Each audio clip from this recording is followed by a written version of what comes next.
Ya, Nah, isi absen juga tuh, ya. Ajakin juga teman-temannya. Karena malam ini bakal gokil banget pembicaranya.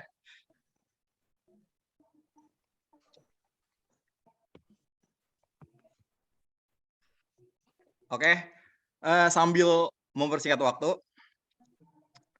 sebelumnya bismillahirrahmanirrahim. Assalamualaikum warahmatullahi wabarakatuh.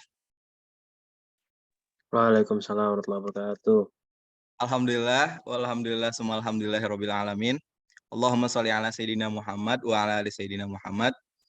Alhamdulillah atas izin Allah kita dapat berkumpul via online di dalam Zoom ini.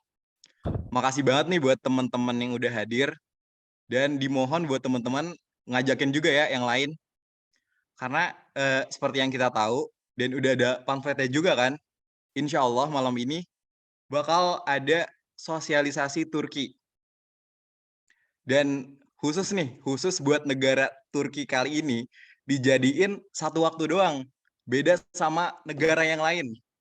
Yang lain tuh ada yang 2, ada yang 3 mungkin. Nah sekarang tuh Turki satu nih, satu waktu doang.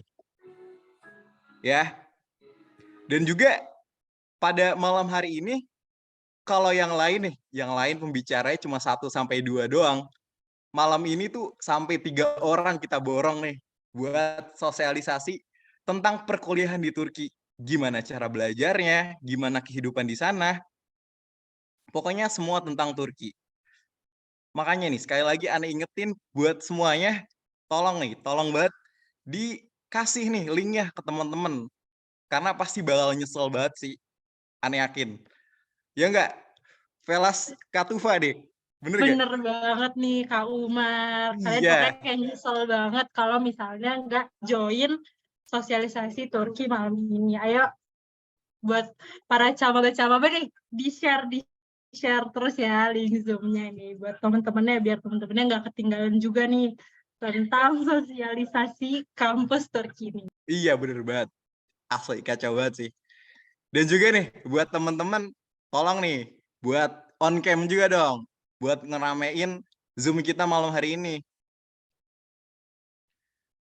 Buat kalian yang on cam nih, nggak cuma buat ngeramein. Dan juga biar kita nih para panitia yang dan lain bisa ngelihat wajah-wajah kalian dan juga mendoakan kalian. Kan kalau di sini kan cuma nama panggilan nih. Kalau kalian buka kamera kalian kita bisa terbayang muka kalian dalam doa kita. Nah, yang bisa on cam aja nih, nyantai aja. Bener banget nih, bukan cuma buat camaba-camaba yang on cam, ini para velas juga ya, tolong di on cam. Iya deh, para velas.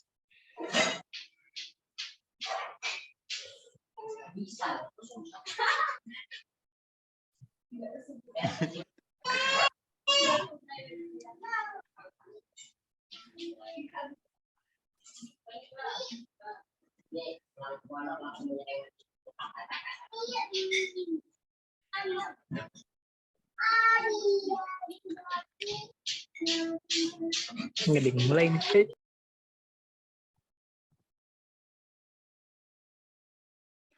Oke, untuk mempersingkat waktu, langsung aja kita mulai.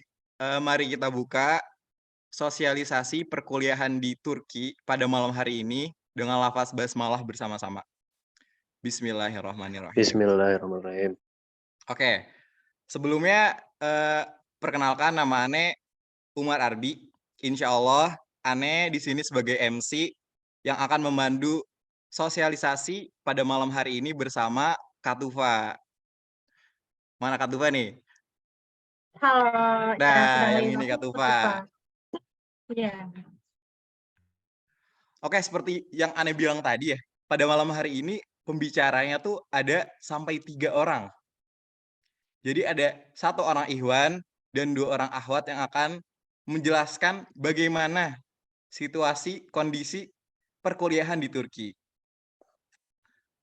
Oke, sebelumnya Ane mau menyapa pembicara nih.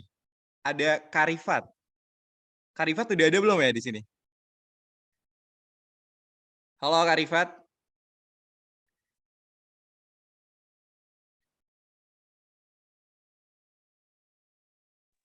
Waduh, kayaknya Kak Rifat lagi nggak tahu nih di mana nih.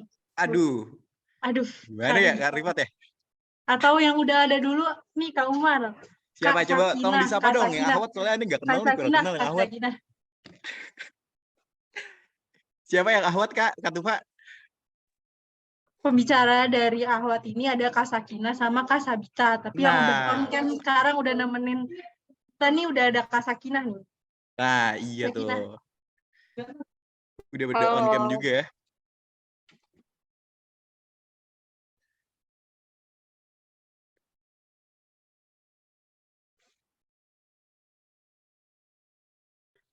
Halo Kak Sakinah. Kak Halo Sakinah. Kak Tufa, Kak Umar juga halo. Halo. Halo juga yang Oh lain. iya. Kak Sakinah apa kabar nih hari ini? Terlihat sangat cerah ya untuk memulai soskam hari ini nih. Ya insya Allah nih semangat banget buat ngebagiin ilmu buat adik-adik. Masya Allah. Oh ini kita lihat udah ada nih Kak Rifat juga. Halo Kak Rifat. Kak Rifat mic-nya belum di onin. Oh iya, maaf guys, biasa udah tua. Oh iya. Kak Umar, alhamdulillah baik. Kak Umar apa kabarnya? Masya Allah. Alhamdulillah baik. Alhamdulillah. Alhamdulillah. Oke, karena kita lihat udah ada para pembicara yang keren-keren ini, langsung aja mungkin kita bakal membacakan CV dari para pembicara. Mungkin aneh dulu ya, Kak Tufa akan membacakan CV dari Kak Rifat. Boleh, Kak Umar, boleh. Oke, bismillah. CV dari Kak Rifat. Nama panjangnya Rifat Arkana Rozin. Lahir di Jakarta, 25 Januari 2003. Tinggal di Bogor. Riwayat pendidikan, MTS Husnul Khotimah 2, MA Husnul Khotimah, dan sekarang melanjutkan studi di İzzet Aban Baysal University, Bolu, Turki. S1 di Hubungan Internasional. Selanjutnya, pengalaman organisasi, yaitu menjadi Ketua Karib HK2, selanjutnya Koordinator Kaderisasi Karib HK tahun 2020-2021, anggota Salam HK 2020, Panitia Aresta 2020, anggota dari Istanbul PPI.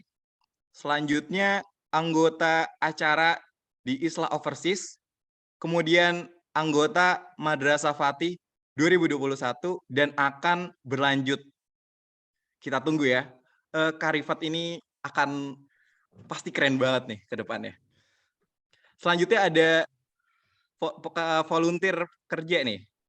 Yang pertama volunteer guru bahasa Inggris di Ataturk Anaokul Baceliver. Mohon maaf nih, bukan orang Turki, jadi agak belibet. Selanjutnya ada volunteer human koordinator PPI Istanbul. Oke, mungkin itu. Oh ya, ada juga nih emailnya rifatrozin3@gmail.com yang mau email Kak Rifat. Selanjutnya ada Instagram @_rifatar. Dan teleponnya ini nomornya nomor Turki ya. +905528127826. Yang mau nanya-nanya seputar Turki bisa langsung nih. Oke, mungkin cukup CV dari Kak Rifat. Selanjutnya mungkin Kak Tufa bisa bacakan. Oke, Masya Allah sekali ya. CV Kak Rifat ini Masya Allah sekali pengalaman organisasinya. Jadi mungkin kita bisa lanjut ke pembicara kedua. Ini ada Kak Sakinah. Di sini aku bakal bacain CV dari Kak Sakinah ya.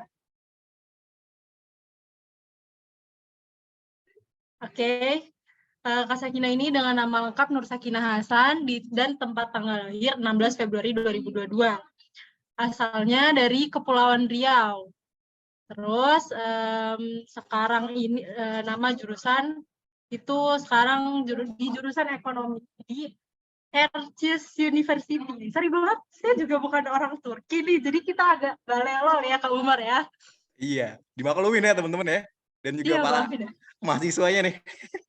Iya, maaf. Kita agak kurang belajar. Terus, riwayat pendidikan dari Kasakina ini di SDN 4 Dabo Singkap, SMP IT Al-Madinah Tanjung Pinang, dan MA Husnul Khatimah. Dan riwayat organisasi dari Kasakina itu dulu MPS waktu di Husnul, terus ada staf media kreatif PPI Kaiseri tahun 2021 dan 2022, anggota KPU PPI Kaiseri 2022-2023, pengurus pusat Madrasah Fatih 2022-2003. Oke, mungkin kayak itu saja dari Kak Sakina. Kita bisa lanjut ke pembacaan CV yang terakhir dari pembicara ketiga kita nih, Kak Sabita. Tadi kita belum salam sapa nih sama Kak Sabita. Kak Sabita bisa say hi dulu.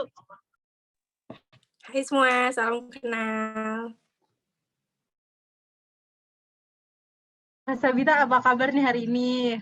Kalau boleh tahu. Alhamdulillah baik sekali Mbak Tufa. Terima kasih. Ya, alhamdulillah, masya Allah ya Kak Sabita, cantik banget nih. Oke, sekarang kita mau lanjut pembacaan CV-nya Kak Sabita ya. Kak Sabita ini nama lengkapnya Sabita Takia Salsabila dengan TTL Majalengka 24 Januari 2003, asalnya dari Majalengka. Terus sekarang ini di jurusan perkembangan anak di Universitas Karabük University di Turki. Riwayat pendidikan dari Kak Sabita itu SDIT Al-Multazam, MTS Husnul Khatimah, terus lanjut di Pesantren Quran Mafazah Bogor, dan Motivator Quran Bogor. Oke, begitu dari Kak Sabita. Boleh dilanjut nih Kak Umar. Oke, kita udah lihat ya.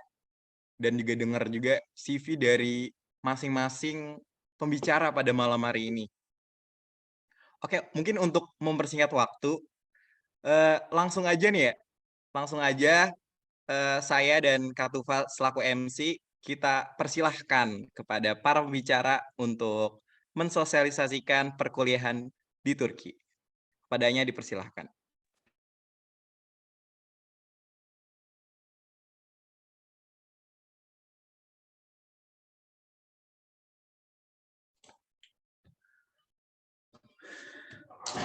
Oke, sebelumnya terima kasih kepada Master of Ceremony yang udah memperkenalkan kita bertiga di sini sebagai pembicara. Terima kasih kepada Kak Umar dan juga terima kasih kepada Kak Tufa.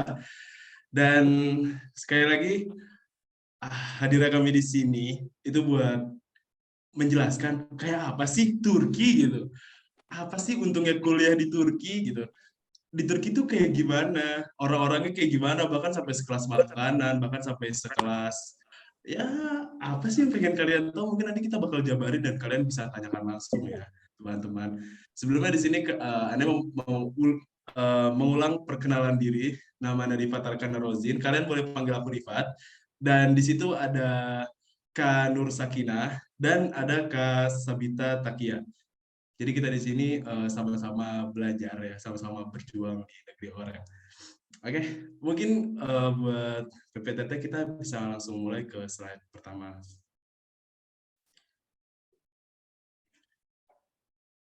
Oke. Sebelumnya saya mau mengucapkan selamat datang di Turki. Kami akan menjelaskan bagaimana secara kecil Turki yang bisa kami ucapkan. Turki merupakan negara yang terletak di dua benua, yaitu Asia dan Eropa. Kalau kalian tahu, kalau kalian pernah dengar juga, di situ ada yang namanya Selat Bosporus. Kalau kalian pernah belajar SKI, kalian pasti tahu yang namanya Golden Horn. Kalian pasti tahu yang namanya pemisah di antara benua Asia dan Eropa. Kalau kalian pengen lebih ingat lagi, jalur-jalur yang dulu dipakai sama Sultan Muhammad Al-Fatih buat menembus pertahanan Konstantinopel menggunakan kapal. Nah, itu adalah penyekat antara benua Asia dan Eropa. Dan juga Turki merupakan perserikatan G20 gitu loh, yang kemarin di Indonesia itu yang baru banget kemarin nggak sih, G20 yang terlingkup termasuk Indonesia, Malaysia, Singapura sekelas USA. Dan kalau kalian tahu, Turki itu mempunyai 4 musim. Jadi beda sama Indonesia ya. Kalau kalian di Indonesia bebas menggunakan kaos dan hoodie, kalau kita di sini, kita balik lagi ke musim apa kita hidup. Termasuk semisal musim panas. Musim panas itu benar-benar panas, bahkan suhu di sini itu bisa menembus sampai 40 derajat Celcius paling tinggi. Dan itu kalau kita pakai hoodie di Turki saat musim panas, orang-orang bakal ngeliatin kita seperti orang aneh. Kenapa? Emang cuacanya panas banget. Bahkan angin pun bisa dibilang cuma sedikit, beda sama Indonesia yang walaupun panas itu berangin. Dan lanjut lagi di situ ada musim dingin, kayak sekarang nih musim dingin. Bahkan di dalam ruangan itu, kita pakai hoodie aja nggak bakal gerah. Kenapa? Karena emang cuacanya dingin banget. Kalau buat sekarang di daerah aku tersendiri itu suhu lagi menembus di 1 Celcius. Ini posisi di Turki sekitar jam 4 sore dan bakal lebih dingin lagi ketika malam. Lanjut ke musim semi. Sebenarnya musim semi ini jujur kayak musim yang paling aku suka ya. Kenapa aku bilang ini adalah musim yang paling aku suka? Di musim semi ini itu yang namanya bunga, yang namanya pohon itu mulai tumbuh kembali. Jadi kalau kita jalan-jalan itu melihat taman itu benar-benar kayak wow, keren banget gitu. Kalau kalian tahu kebun raya Bogor yang banyak bunganya, menurut Anda itu masih kalah sama musim semi di Turki sih. Itu aneh jujur-jujuran aja ya. Oke, kita bisa lanjut ke musim gugur. Nah, di musim ini itu di mana musim angin yang lagi kencang-kencangnya. Jadi kenapa terbilang musim gugur? Karena karena angin yang kencang itu, pohon-pohon itu udah mulai pada copot tuh daun-daunannya. Nah, itu udah apa? Jadi kayak bunga-bunga tuh layu, bener-bener kayak ya menghancurkan keindahan alam gitu deh pokoknya. Nah, pokoknya setelah musim gugur itu pasti musim dingin gitu. Oke, lanjut lagi mungkin kita bakal bahas oh ya sebelumnya ada yang mau ditanyain atau ada yang kurang jelas dari teman-teman atau kakak-kakak di sini? Oke, saya anggap tidak ada. Mungkin saya lanjut ya. Kali ini kita bakal bahas sedikit sejarah tentang sistem pemerintahan Turki ya. Buat sekarang, Turki itu menganut sistem kepresidenan atau sama dengan Indonesia yang bisa kita bilang republik, kerepublikan.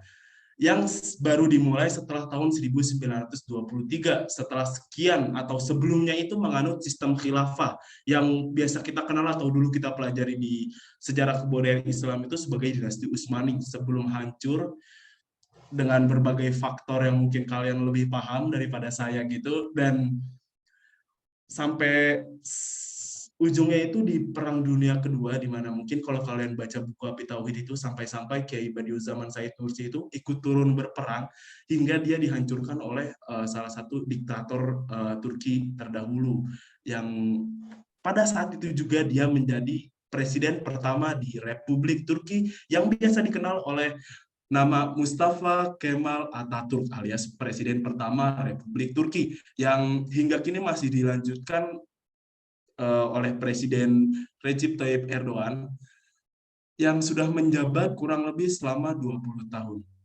Entah ya, Republik tapi bisa 20 tahun. Sebenarnya masih banyak lagi, kalau kalian mau tahu mungkin kita bisa ngobrol nanti di akhir ya.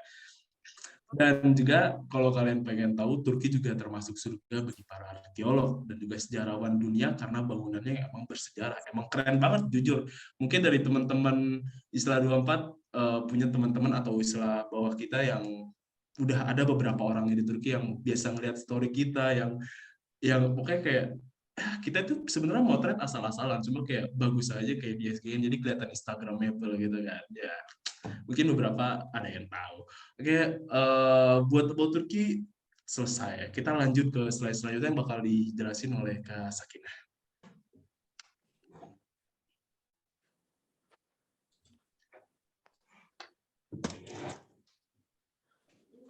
Oke, terkait kultur atau kebudayaan di Turki, siapa sih yang nggak tahu Turki dan banyak banget kebudayaan yang ada di dalamnya gitu kan. Karena yang kita tahu sejarahnya dari khilafah atau dinasti Utsmani gitu kan.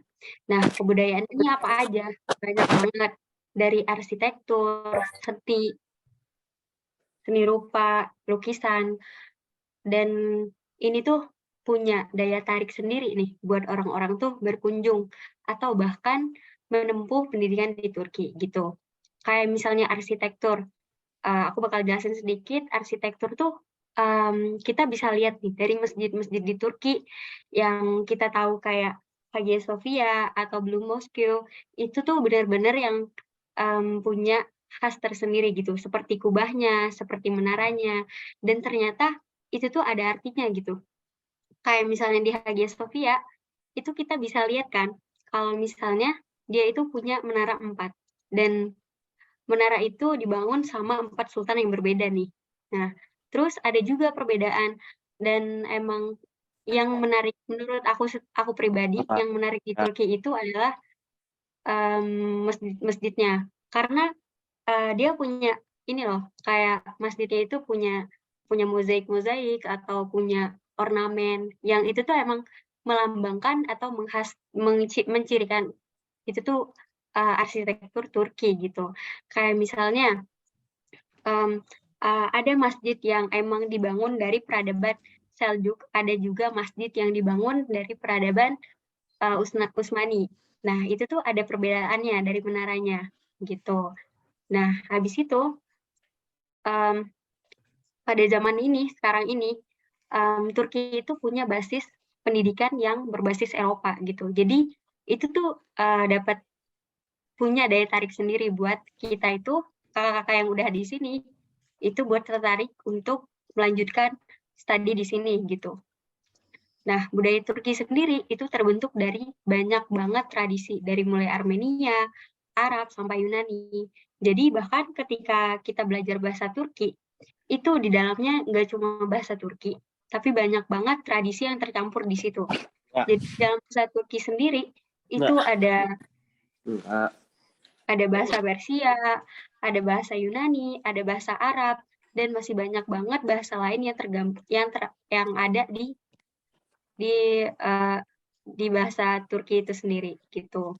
Nah, kalau misalnya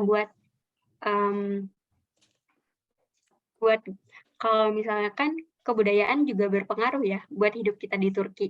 Nah, setelah ini bakal dijelasin sama Kak Sabita.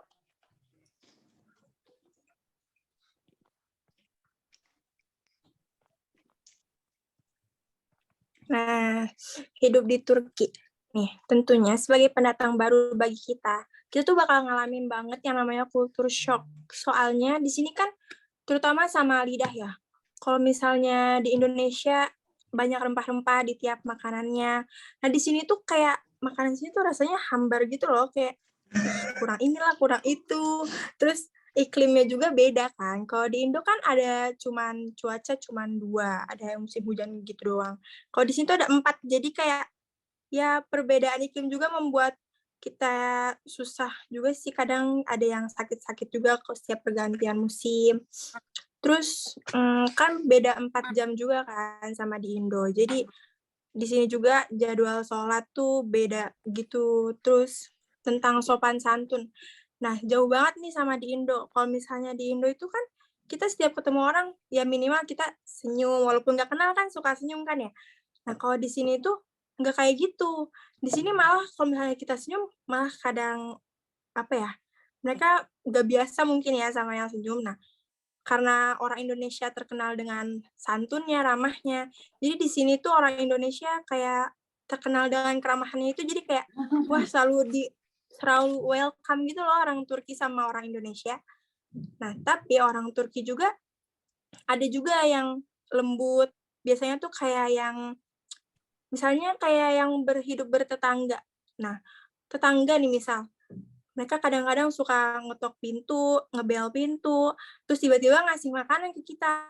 Kayak, ini buat kalian, kayak, kayak baik gitu. Biasanya yang baik kayak gitu tuh ya, karena tahu kitanya juga sopan, santun, terus jadinya kita juga ke mereka kan jadi baik juga kan ya. Terus juga orang Turki punya sifat sama watak yang keras gitu loh. Jadi kayak, ya susah aja deh ngomong sama orang Turki tuh, tapi itu aja walaupun punya watak yang keras, tapi garis bawahi gak semua orang Turki kayak gitu. Terus kayak mereka juga walaupun suka kadang-kadang keras gini, tapi kalau misalnya ke tamu, tetap bakal sopan, santun, dan menjamu tamu-tamunya dengan baik. Kayak gitu sih hidup di Turki, kurang lebih. Selanjutnya dilanjutin sama Karifa.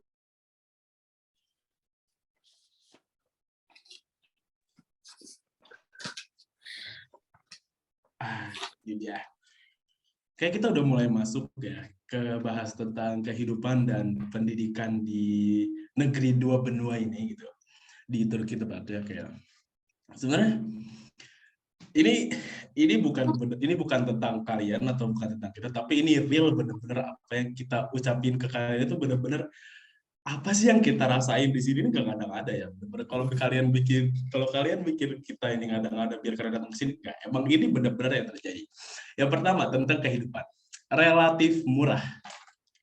Ya, relatif murah. Kenapa bisa dibilang relatif murah?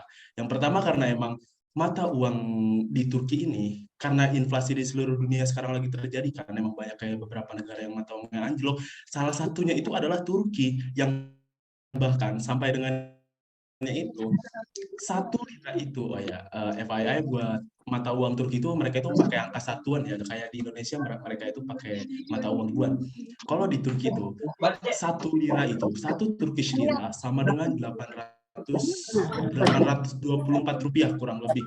Jadi ketika orang tua kita ngirim uang 10.000, kita bisa ngambil atau kita bisa narik dari ATM lokal itu sekitar 11.000 bahkan 11 lira sampai 12 lira.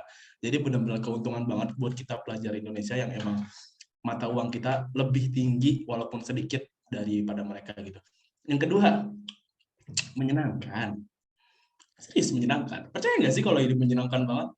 Jelas. Kenapa? Yang pertama, nggak usah yang pertama. Ini kita langsung include aja kan ya tentang kehidupan. Gak ada yang pertama, yang kedua, yang ketiga. Langsung aja. Menyenangkan. Kuliah sambil jalan-jalan. Bener banget. Kenapa aneh bilang begitu? Kapan lagi niat kalian buat menuntut ilmu, tapi kalian ngelihat sesuatu yang baru dan itu bisa diabadikan dalam hidup kalian, bahkan sampai kalian bagi ke orang-orang lain melalui Instagram, bahkan WhatsApp Story, ataupun kalian kalau main beberapa aplikasi lainnya itu kayak bisa dibagi. Benar, kalian kalau udah nemu yang namanya Istanbul, kalau kalian udah datang ke kota yang namanya Kayseri, Izmir, dan semacamnya, enggak. Kalau kalian datang ke satu negara itu, kayak pasti kalian bakal pengen tahu, dan akhirnya kalian, ya ada 2 pilihan sih, kalian nyaman atau kalian tidak nyaman. Jujur kalau aneh pribadi nyaman. Bahkan aneh kemarin sempat pulang ke Indonesia di bulan November kurang lebih, di November akhir itu aneh pulang, dan jujur aneh ngerasa kayak di Indo itu kayak panas banget. Kenapa? Karena 4 musim yang udah aneh jalani di sini setahun pertama itu kayak itu benar-benar ngerubah struktur kulit aneh gitu, kayak lebih ke pokoknya gampang banget panas, keringetan, pokoknya kawasan di Indo itu udah paling the best buat kita yang mahasiswa di sini gitu. Oke, mungkin buat kehidupan cukup lah ya. Nanti kalian benar-benar penasaran, ntar banyak banget lagi yang datang, kita juga yang terima. Balik lagi ke pendidikan. Yang pertama juga relatif murah. Kenapa Nek bilang relatif murah? Buat pendidikan itu yang pertama itu kita itu bayarnya per tahun ya guys ya. Per tahun itu sekitar tergantung jurusan tepatnya. Kalau buat jurusan sosial termasuk aneh kayak hubungan internasional gitu, itu di kampus aneh itu cuma sekitar 7.500, ya sekitar 7.100.000 itu untuk bayaran 1 tahun. Yang bisa kita cicil itu dari setengah tahun, yang alias kita per setengah tahun itu alias per 6 bulan kita bisa bayar ke kampus cuma sebesar 3.500.000, dan itu setengahnya sisanya lagi bisa kita bayar selanjutnya gitu. Jadi benar-benar kayak murah, transportasi juga kita pokoknya banyak banget kemurah. Emang relatif murah sih buat pendidikan di sini, nggak mahal banget kayak di negara-negara lain kayak Malaysia gitu, kayak itu kan mata uang lebih tinggi jadi terkesan mahal kan, apalagi USA dan itu lebih mahal pasti. Yang kedua, menambah relasi teman-teman lokal dan internasional. Ya ini benar banget, jujur ada yang ngerasain. Kalau kalian tahu apa singkatan dari PPI itu, artinya adalah Persatuan Pelajar Indonesia. Yang di situ kita benar-benar ngelihat banget banyak orang yang kita nggak satu sekolah dan kita nggak satu daerah, tapi mereka keren banget cara mereka berpikir itu benar-benar kayak udah out of the box. Kita bahkan kayak di setiap orang yang kita temui itu pasti banyak banget ilmu yang bakal kita dapat. Itu untuk teman-teman lokal, dan kalian jangan berharap atau kalian jangan menyangka kalau kita di luar negeri itu bakal kayak di Indo kayak dia mau orang Jakarta, udah kita mau main aja nih sama yang Bogor-Bogor gitu, udah kita main ini, kita kan Sundaan, kita Sundaan aja nih. Enggak. Yang namanya kita di luar negeri, yang namanya Indonesia itu tetap satu. kita nggak kenal ras, kita nggak pandang apapun, kita sama-sama satu bahasa, maka kita bareng-bareng, kita saling ngebela, dan kita benar-benar kayak saling ngelindungin satu sama lain. Itu benar-benar yang buat kayak ngerasa ternyata yang namanya berkeluarga negaraan tuh asik kalau kita menemukan tempat yang sesuai gitu kan. Lanjut ke internasional. Ya, Turki itu Jenderal Napoleon, salah satu pengarung di zaman dulu, nakoda zaman dulu itu pernah bilang bahwa kalau ada satu ibu kota untuk dunia ini, maka itu adalah Istanbul. Kalian tahu Istanbul di mana? Ya, Istanbul itu ada di Turki, guys. Kenapa Anda bilang gitu? Iya, emang benar.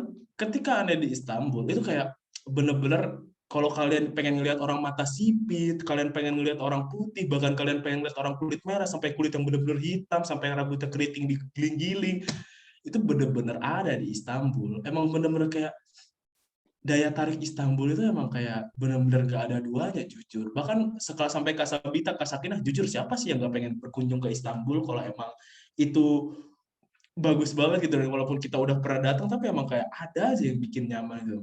Emang kayak benar-benar keren banget sih gitu. Dan kenapa di sini bilang relasi teman-teman lokal dan internasional? Ya, karena mahasiswa dari luar di sini tuh emang gak cuma dari Indonesia aja gitu. Dan kayak bahkan Ane ini hidup di asrama, dan teman-teman Ane itu nggak cuma dari Indo, ya ada beberapa orang Indonesia, tapi ada beberapa juga orang China, orang Uighur, orang Kazakhstan, bahkan ada yang dari Tunisia, dari negara-negara Arab lainnya, dan memang itu kita benar-benar saling ngobrol dan saling benar-benar pengen mengetahui satu sama lain gitu loh. Jadi ya kenapa enggak kalau kita nggak introvert? Salah, maaf.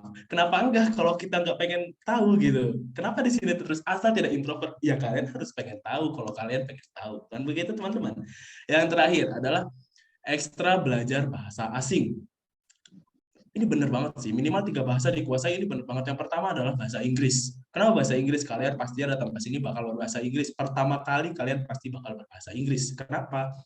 Ya, itu bahasa internasional kita nggak sih? Kayak bahkan nggak cuma Indonesia aja gitu. Itu pasti dari orang-orang lain juga pasti bakal belajar bahasa Inggris dulu. Yang kedua adalah bahasa Turki. Kenapa?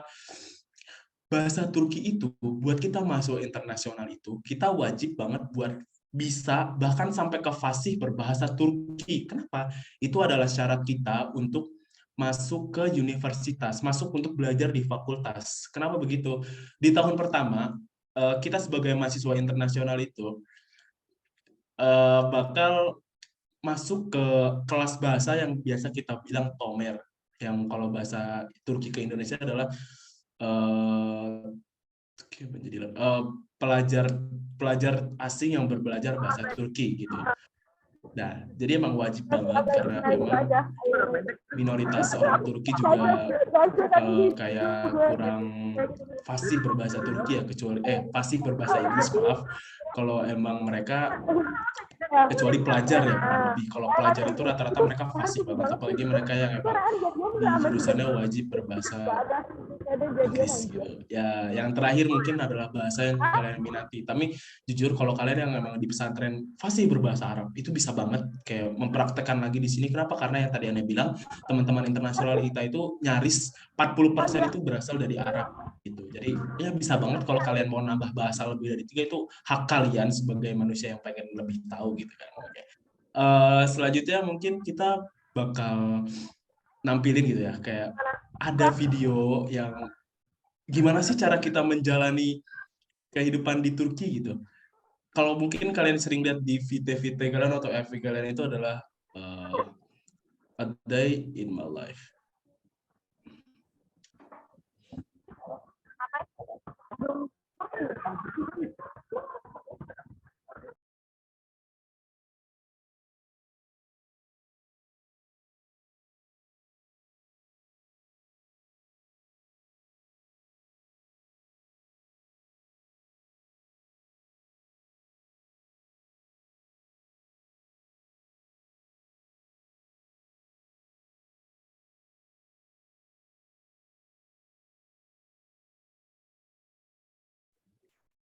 Wait.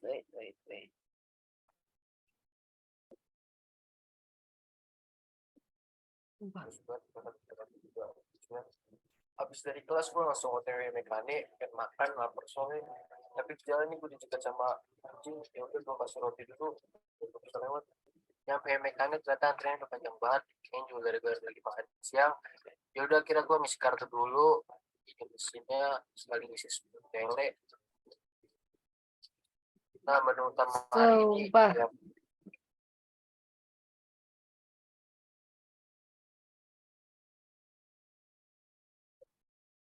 Bang, guys, ulang guys.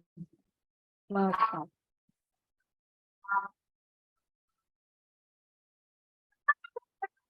hari ini gue pengen ke kampus karena ada kelas online pagi ini. Biasanya gue kalau baru bangun cek suhu dulu, habis itu siap-siap sarapan, habis itu langsung jauh kampus. Pagi ini cuacanya dingin, berkabut juga, tapi lumayan masih ada matahari. Nah ini pas buat gue datang, pelajarannya langsung dimulai. Itu orang-orang pada serius-serius banget, karena bentar lagi juga ujian. Habis dari kelas gue langsung OTW mekanik, pengen makan, lapar soalnya. Tapi di jalan ini gue dicegat sama anjing, ya udah gue kasih roti dulu, biar gue bisa lewat.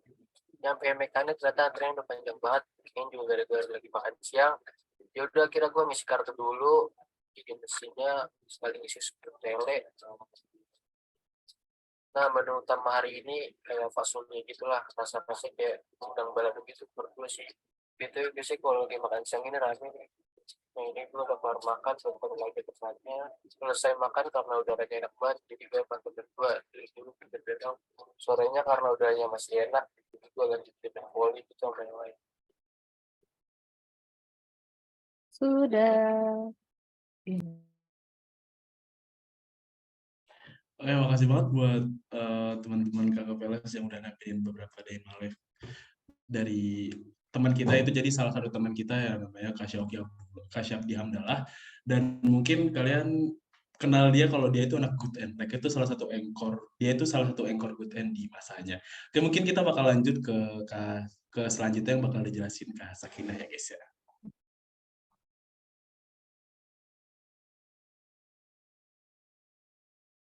Oke, walaupun banyak banget ya kelebihannya, tapi tetap aja ya, walaupun dimanapun kita berada, pasti ada aja kekurangan. Nah, tapi aku sebutin dulu nih kelebihannya apa aja. Nah, kelebihannya yang pertama, negara Turki itu punya perlakuan khusus terhadap para pelajarnya, dan itu sama rata, walaupun pelajar lokal ataupun asing. Kayak misalnya ketika orang lain punya kartu bis itu umum, tapi kalau kita punya perlakuan khusus karena kita pelajar. Kita pakai kartu pelajar, dan itu bisa 3 kali lebih murah daripada kartu yang kita gunakan buat umum gitu. Kayak contohnya, aku ngisi kartu buat naik bis itu sekitar 100 tele atau sekitar 100 kurang rupiah. 100.000 kurang rupiah. Nah, itu bisa dipakai buat apa? Jadi ini benar-benar yang aku rasain. Karena menurutku ketika orang yang lain yang bukan pelajar itu pakai kartu umum, dan itu biayanya lebih lumayan mahal, walaupun emang sekitar 7 tele atau sekitar 6 ribuan sekali perjalanan. Nah, sedangkan kita yang pelajar, kita tuh dapat sekitar 100 atau 200 perak per sekali perjalanan gitu. Terus ada juga makan siang. Makan siang ini ada tempatnya khusus di kampus gitu. Dan ini ada 2 shift gitu. Yang pertama buat shift orang-orang atau mahasiswa yang kebagian kelas pagi dan siang gitu. Terus ada juga shift kedua buat sore, buat orang-orang yang kebagian belajar kebagian kelas sore sampai malam gitu. Dan ini tuh juga termasuk kelebihan ya kalau menurut aku sendiri, karena di kampus itu, di tempat makan di kampus namanya Yemekhane, dan itu tuh potongan harganya tuh bener-bener kalau buat kita pelajar tuh bener-bener ya oke lah gitu, dan itu tuh semuanya udah include gitu. Kita udah dapat udah dapat makanan, kita kadang juga dapat baklava, atau kita kadang juga dapat buah, dan kadang kita dapat yogurt yang khas Turki gitu. Dan buat harganya sendiri itu tuh satu porsi mungkin kalau misalnya dirupiahin 5.000 sampai 7.000 gitu. Dan kalau di kampus aku sendiri itu ketika hari Jumat itu makanannya yang paling enak sih kalau menurut aku, karena ada nasinya ya. Karena kita orang Indonesia, kita harus banget pakai nasi gitu. Dan ada juga kadang beberapa hari itu emang itu digratisin, semuanya digratisin buat mahasiswanya gitu. Nah, terus ada juga fasilitas yang selayaknya kampus lah ya, yang kita tahu kayak perpustakaan, kayak kafenya, terus lab, dan lain-lain gitu kan. Dan emang kalau bisa dibilang, kampus di Turki itu emang dari tampilannya itu emang Instagramable banget, yang kayak yang berbasis Eropa gitu. Nah, tapi ada juga nih kekurangannya. Nah, yang pertama apa? Kalau kekurangannya ini kita sebagai pelajar di Turki ya, ada beberapa kampus itu memang punya kebijakan sendiri gitu, buat mahasiswa asing itu nggak diizinkan buat mengambil prodi tertentu. Mungkin karena beberapa prodi itu emang dikhususkan buat orang Turki gitu. Kayak misalnya kalau di kampus aku sendiri itu ada jurusan hukum itu nggak bisa dimasukin sama orang asing gitu. Karena mungkin kita di situ nggak akan mempelajari hukum internasional, tapi kita cuma mempelajari hukum Turki gitu. Nah, terus ini kekurangan yang setiap hari pasti bakal dihadapi teman-teman ketika di sini adalah mayoritas orang Turki itu nggak bisa atau nggak mahir berbahasa Inggris gitu. Bahkan terkadang yang basic-basic aja tuh mereka nggak tahu gitu. Nah, itu pentingnya kenapa kita tomer atau kelas bahasa Turki selama setahun, supaya kita tuh bisa berinteraksi, bisa berkomunikasi nanti ketika kuliah dan punya teman-teman orang Turki, begitu. Nah, selanjutnya bakal dijelasin sama Kak Sabita.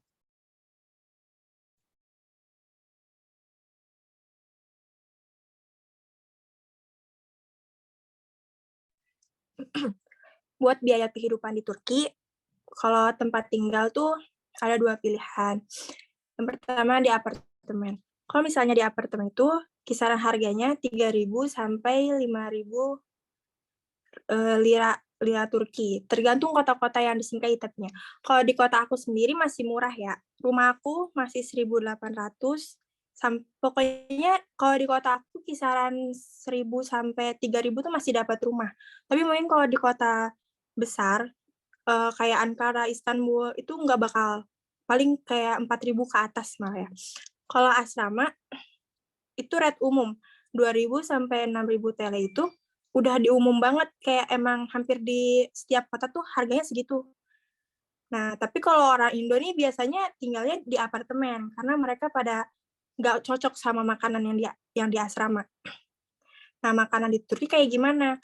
Nah, kalau bagi yang tinggal di rumah atau di apartemen, kalian bisa banget nih buat masak-masak, apalagi yang suka masak. Kalau misalnya suka masak, suka bikin kue, kalian cocok banget buat tinggal di apartemen. Soalnya di apartemen kan ada dapurnya, kalian bisa masak makanan Indo, bisa masak kue yang pengen kalian mau. Soalnya kan di sini beda nggak sesuai sama lidah orang Indo kan. Terus kalau buat makan di luar juga bisa. Soalnya di sini juga, walaupun banyak makanan Turki yang nggak yang nggak cocok sama lidah orang Indo, tapi masih ada kayak durum, kebab, kayak makanan manisan kayak kunefe, baklava yang kayak gitu juga menurut aku di lidah orang Indonesia tuh masih oke gitu. Soalnya itu kan kayak manisan-manisan doang. Nah, selanjutnya bakal dilanjut sama Kak Rifat. Oke, boleh buat ya ini adalah foto-foto kita. Jadi kalau kalian tadi aneh bilang kita itu kayak sekolah tuh sambil jalan-jalan, Aneh nggak mau ngomong doang, tapi kita mau kasih tahu bahwa ini ada bukti nyatanya. Yang Aneh bilang, seberapa bagus sih Istanbul gitu. Kalau jujur Aneh sendiri tuh kayak ngelihat langit di Istanbul tuh kayak beda kayak di Indonesia.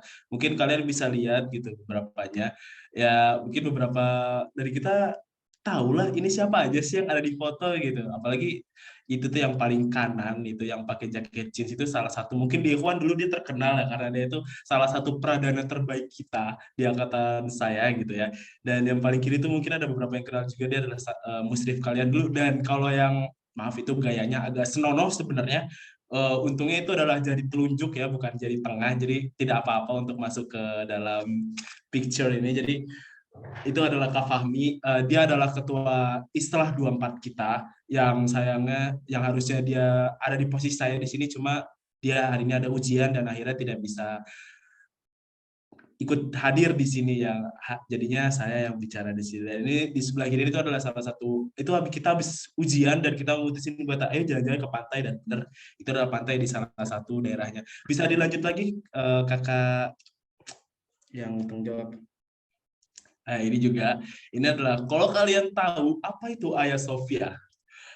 Kalau mungkin di Indonesia itu kalau tertulis di Wikipedia Indonesia itu adalah Hagia Sophia ya. Kalau kita sebagai orang yang sudah berada lama di sini atau emang ada di sini, itu namanya Hagia Sophia, tanpa H, tanpa G, tapi adalah Hagia Sophia. Ya. Jadi memang seramai itu dan sepadat itu Istanbul. Kalau kalian lihat di belakang kita itu benar-benar ada manusia yang emang perharinya itu nggak kurang dari 2.000 orang yang datang ke Hagia Sophia. Dan ya, alhamdulillah pada saat itu kita dapat kesempatan buat foto, dan di sebelah kiri atas itu kita lagi musim gugur ya, emang angin lagi kencang, jadi emang hawa lagi dingin banget. Dan yang bawah itu position kita, teman kita itu lagi di musim panas ya. Lihat semua orang berkaos, bahkan emang ada yang bercelana pendek gitu, dari ada warga-warga lain gitu, dan emang panas banget saat itu gitu. Benar-benar kelihatan mungkin dari picture-nya. Bisa lanjut next. Nah ini adalah, jadi ini adalah acara kita, acara nasional kita, dan emang buat di picture yang rame-rame yang jadinya pada begini semua itu ada acara yang namanya Atan Cup yang emang itu disponsori oleh Komisaris Jenderal Kedutaan Republik Indonesia ya. Jadi emang dia membuat kayak acara gitu, dan itu adalah salah satu teman kita yang emang berpartisipasi baik sebagai atlet di acara itu ataupun sebagai cuman kayak tim sorak ya, tapi alhamdulillah rame lah kelihatannya. Dan ini ya ada beberapa juga. Ya kurang lebih begitulah. Ya mungkin bisa lanjut Kak.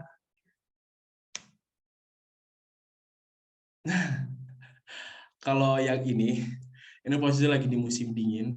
Kalau kalian jujur mungkin dari kalian nggak ada yang tahu ini siapa. Ini adalah salah satu sesepuh kita di Turki yang emang dia melanjutkan SMA di Turki, dia MTS di Husnul Khotimah dan SMA di Turki. Jadi kurang lebih dia sudah berada di Turki itu kurang lebih 5 tahun. Dan emang ya kita menganggap dia sesepuh, dan ini juga ada beberapa teman-teman Islah 24 lainnya di saat musim dingin gitu. Mungkin bisa lanjut ya ke sesi selanjutnya. Kita mulai ke sesi sosialisasi kampus ya guys ya. Setelah apa sih Turki itu, kita mulai masuk ke sosialisasi kampus. Yang pertama adalah yang bakal kita jelasin adalah jalur beasiswa gitu. Dan yang kedua adalah jalur YOS atau SIT, atau emang dia itu jalur-jalur yang emang kita perlu ngerjain soal seperti UTBK gitu. Atau yang terakhir adalah jalur berkas yang emang kita cukup naruh berkas. Emang beberapa kampus di tahun-tahun terakhir itu masih ada yang menerima, cuma buat tahun ini sepertinya agak diperketat ya teman-teman, karena ada banyak sesuatu yang emang terjadi di Turki ini gitu, yang mungkin nanti kalian bisa tanya kalau penasaran gitu. Oke, next slide selanjutnya. Untuk yang ini Kak Kinah yang akan menjelaskan. Waktu dan tempat dipersilakan Kak Kinah. Oke, ada apa aja sih jalur beasiswa yang ada di Turki? Nah, ini 2 lembaga yang emang biasanya kita tahu, ada YTB dan TDV. Nah, YTB itu apa? Kalau dalam bahasa Turkinya, singkatan dari Yurt Dışı Türkler ve Akraba Topluluklar Başkanlığı, atau Kepresidenan untuk Komunitas Orang Turki dan Kerabat di Luar Negeri. Nah, YTB ini adalah beasiswa yang itu tuh benar-benar didanai oleh pemerintah Turki sendiri buat orang-orang asing, dan ini terkhusus ya buat orang-orang asing. Jadi YTB itu bukan cuma di Indonesia tapi semua negara gitu. Terus ada TDV. TDV ini beasiswa TDV atau Türkiye Diyanet Vakfı yang dikenal juga dengan beasiswa Diyanet Burslara. Ini program beasiswa yang didanai secara penuh. Tapi kalau misalnya YTB tadi dari pemerintahnya, kalau misalnya TDV ini dari Kementerian Agama gitu. Nah, bedanya apa nih YTB sama TDV? Nah, kalau YTB kan buat umum ya, buat jurusan umum. Dan kalau TDV ini khusus keagamaan atau biasa yang kita tahu nih ilahiyat gitu. Nah, selanjutnya bakal dijelasin sama Kak Sabita.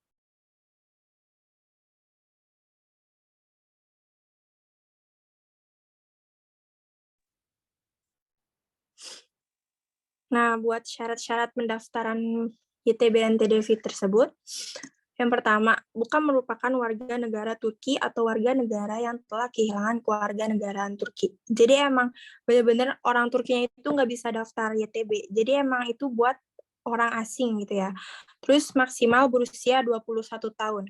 Tidak memiliki masalah kesehatan mental atau fisik dan hambatan untuk belajar di Turki. Telah lulus SMA dengan setidaknya memiliki nilai yang baik. Nah, untuk di Indonesia ini, minimal nilai rapotnya itu rata-rata 70. Tidak berhenti belajar atau mengambil gap year selama lebih dari 2 tahun setelah SMA. Tapi kalau misalnya kalian nggak langsung daftar nih, 2 tahun setelahnya itu masih bisa daftar. Kalau misalnya nggak keterima di yang pertama, pas baru lulus nggak keterima, bisa daftar di tahun setelahnya dan tahun setelahnya. Tapi itu yang terakhir itu 2 tahun, gap year 2 tahun itu paling maksimal. Terus belum pernah didisiplinkan atau dihukum selama pendidikan mereka di negara mereka. Pelajar yang sebelumnya adalah siswa Türkiye Diyanet Foundation dapat mendaftar lagi jika periode beasiswa belum berakhir. Yang tadi aku bilang, jadi kayak kalau belum lulus nih pertama kali daftar, nah tahun depannya itu masih bisa daftar lagi sebelum umur 21 tahun. Mereka yang sedang belajar di Turki tidak dapat mendaftar ke scholarship program lainnya, bukan mahasiswa yang sudah terdaftar di universitas yang ada di Turki. Nah, jadi kalau misalnya yang udah ada di Turki kayak kita-kitanya, nggak bisa daftar lagi, soalnya emang ada beasiswa tersendiri kalau misalnya mau apply beasiswa, bukan. Tapi nggak bisa kalau misalnya YTB, kalau nggak TDV, jadi ngambil beasiswa yang lain. Segitu buat syaratnya.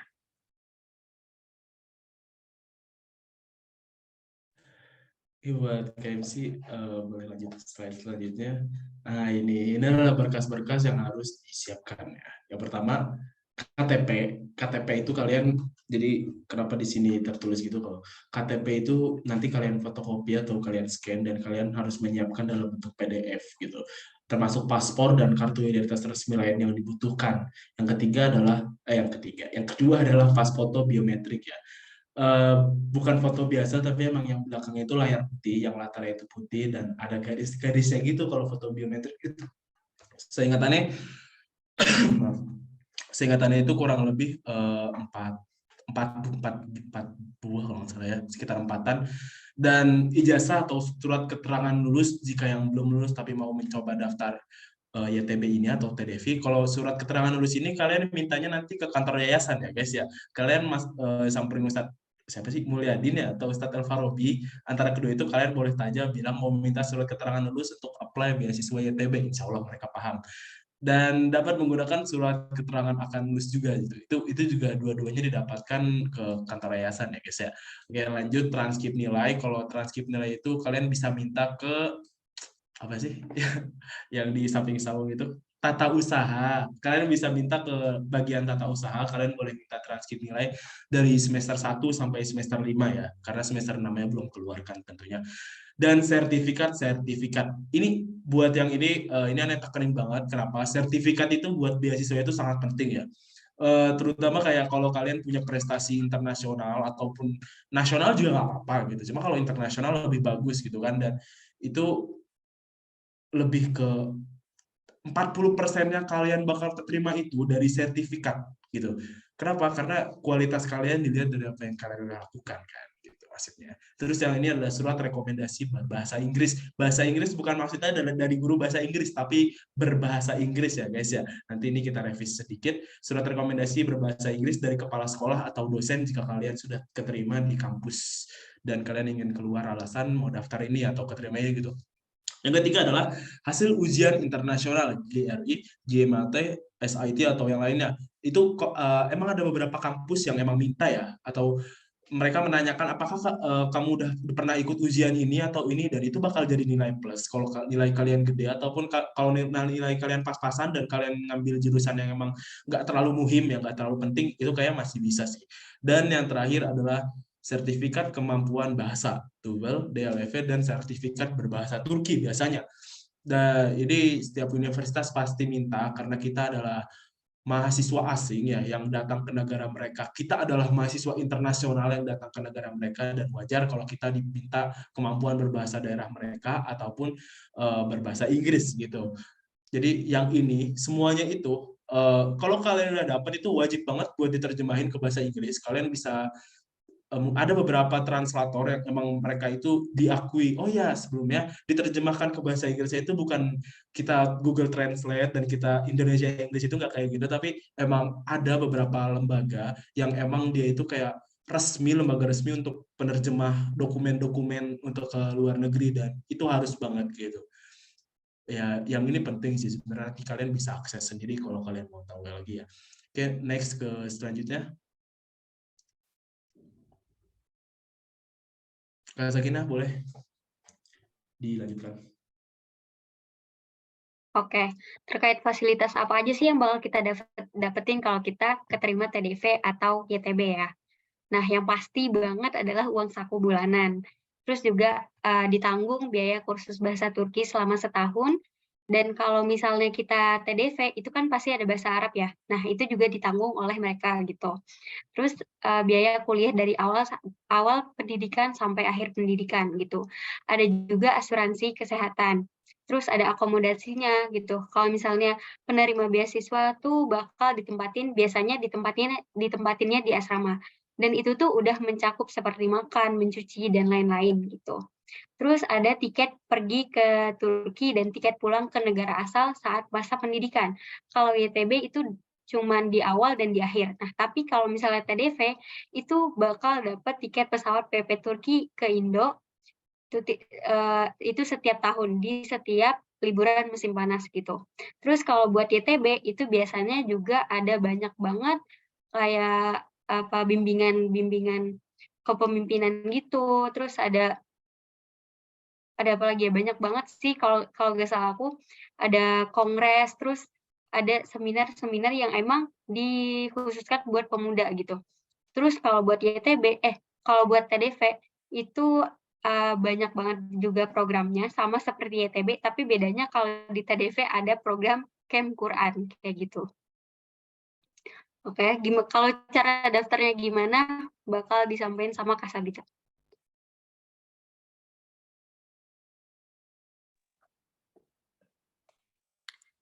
Buat cara daftarnya, gimana nih cara daftarnya?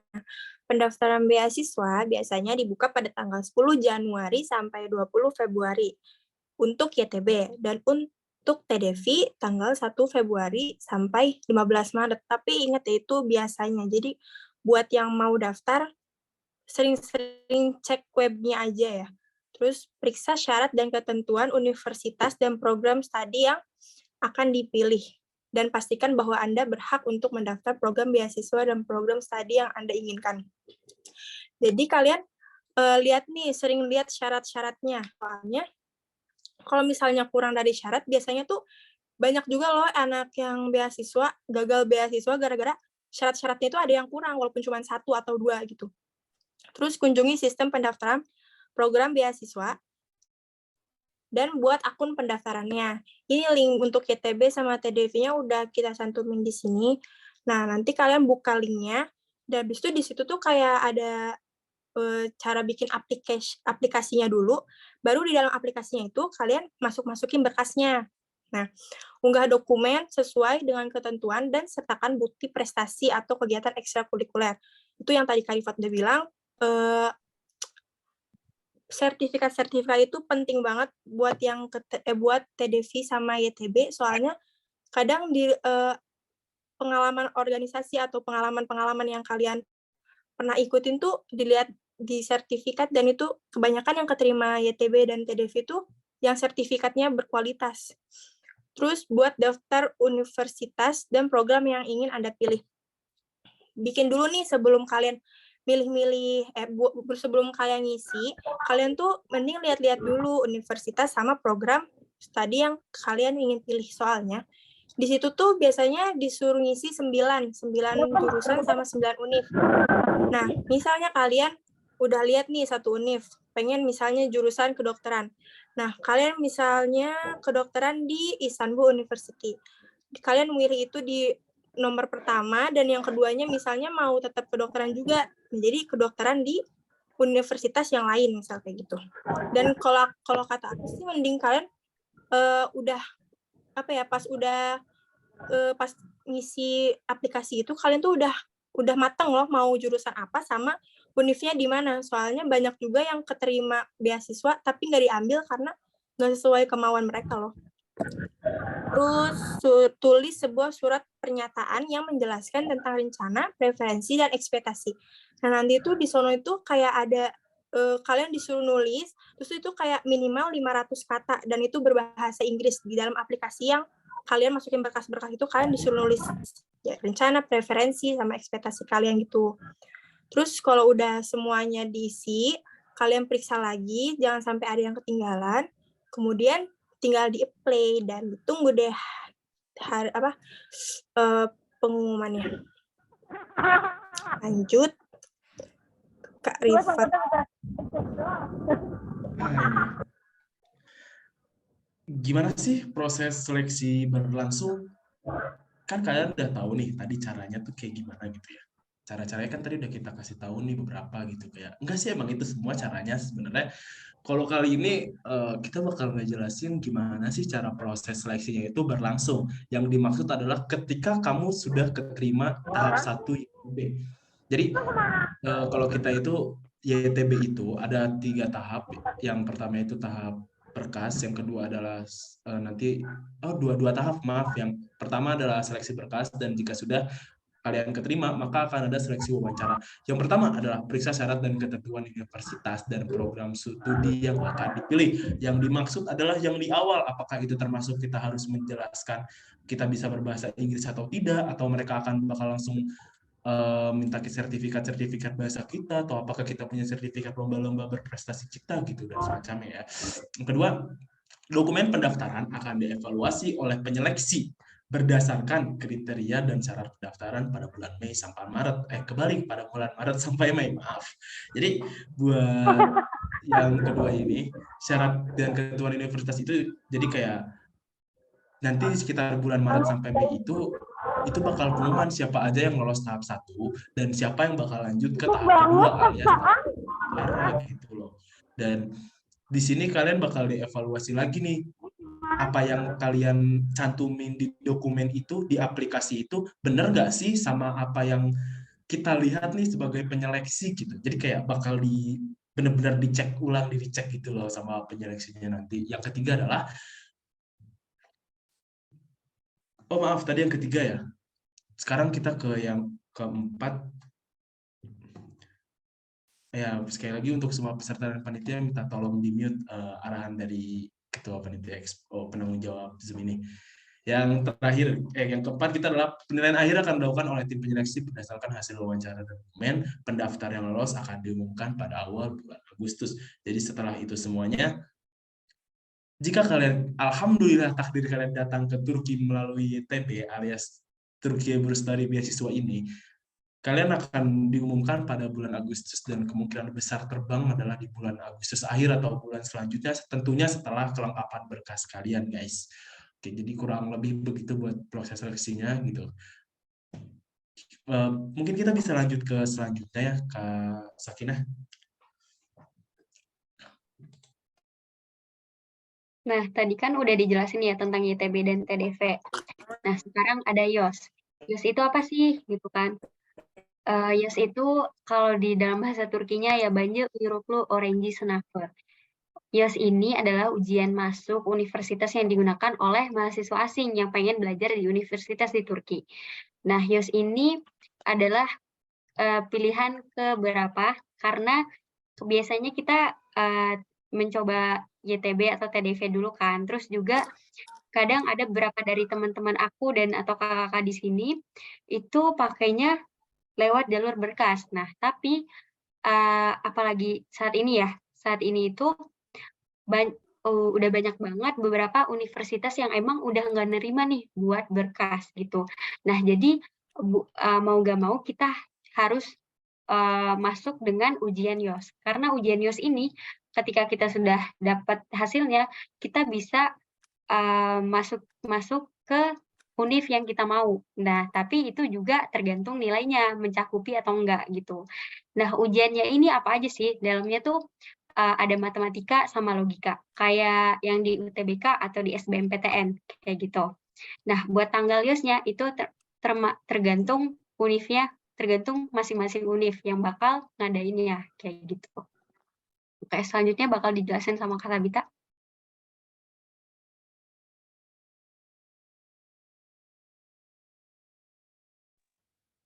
Sekarang kita masuk ke fakultas dan prodi.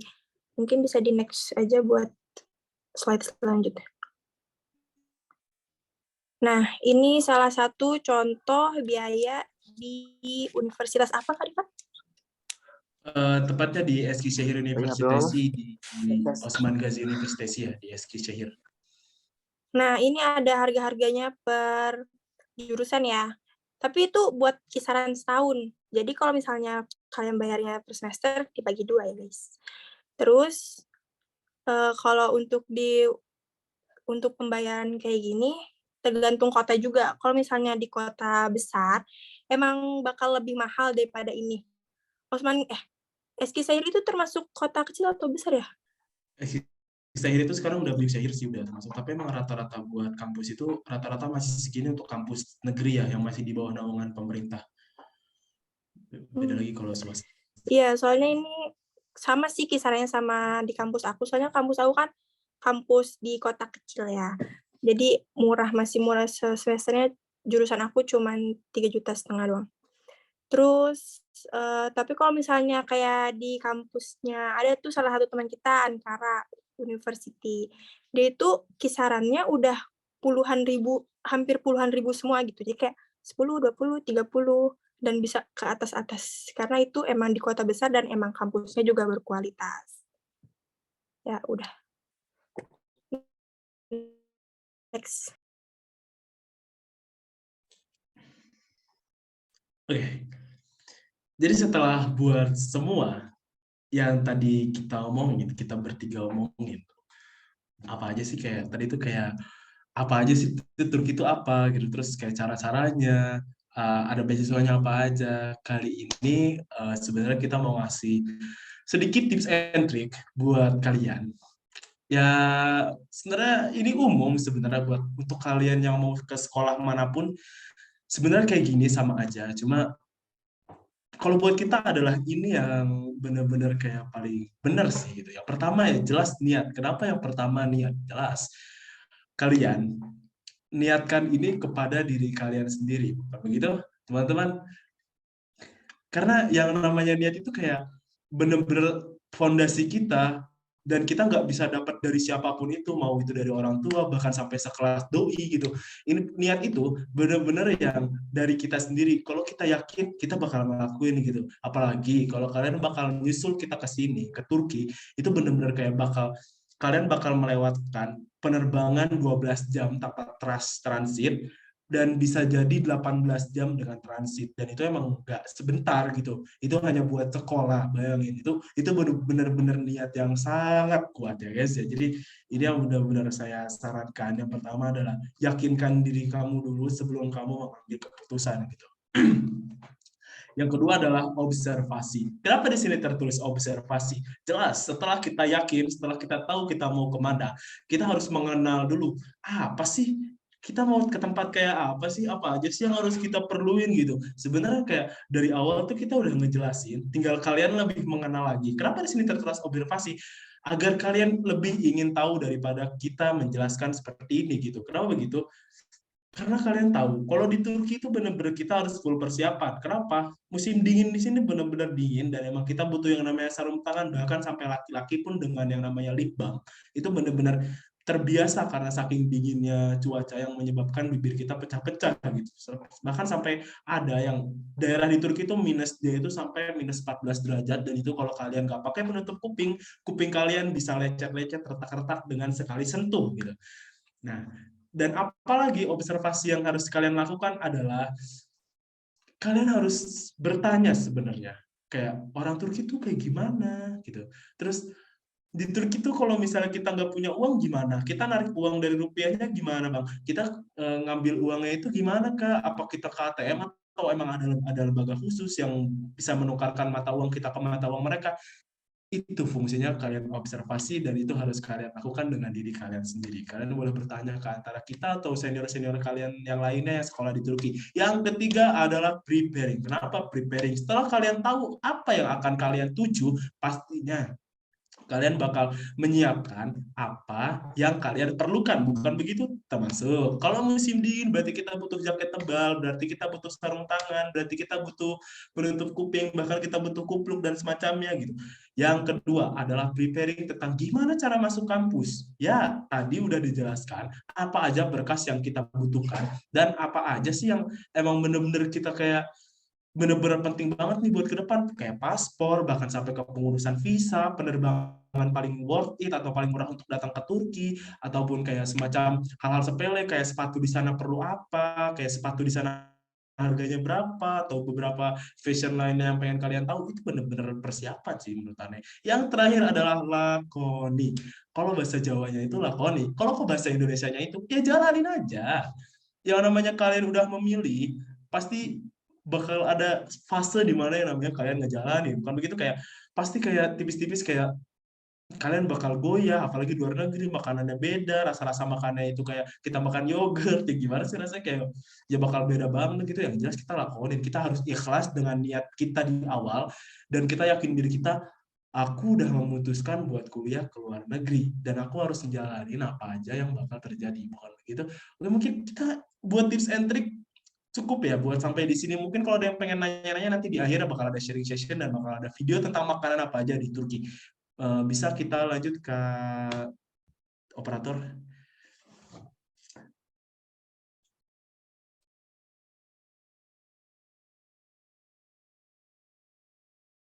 Oke, terkait organisasi mahasiswa yang ada di sini, oke, sebelumnya aku mau ngasih tahu kalau misalnya di Turki itu di semua kampus ya mungkin rata-rata itu nggak ada organisasi mahasiswa yang kayak BEM kayak gitu tuh nggak ada. Adanya cuma klub-klub gitu kayak klub musik, ada klub seni atau dan lain-lain gitu. Nah tapi kita punya opsional nih biar riwayat organisasi kita tuh atau kita tuh bisa berkembang gitu dengan organisasi biar kayak riwayat organisasinya Karifat gitu. Nah, itu tuh bisa banget kalau di sini. Kayak misalnya ada PPI Dunia, Perhimpunan Pelajar Indonesia Dunia gitu. Nah, ini juga punya suborganisasinya, kayak misalnya PPI TV dan PPI Radio Dunia, terus ada juga KPU atau MPA atau DPA gitu kan. Terus ada juga PPI Turki. Nah, PPI Turki ini Perhimpunan Pelajar Indonesia di Turki. Nah, ini juga ada suborganisasinya kayak KPU dan radio TV PPI Turki gitu. Terus ada juga PPI wilayah. Walaupun kita nggak bisa nih berpartisipasi di PPI Turki, kita juga bisa di PPI wilayah. Karena di setiap kota tuh pasti ada PPI-nya gitu. Terus ada juga Madrasah Fatih. Nah, Madrasah Fatih ini adalah lembaga Quran yang ada di Turki. Yang pendirinya tuh orang Indonesia gitu. Terus ada juga Rania Turki. Nah, Rania Turki ini biasanya khusus buat kemuslimahan gitu. Terus masih banyak juga organisasi-organisasi yang lain. Oke. Selanjutnya, next. Bakal jelasin sama Kak Sabita.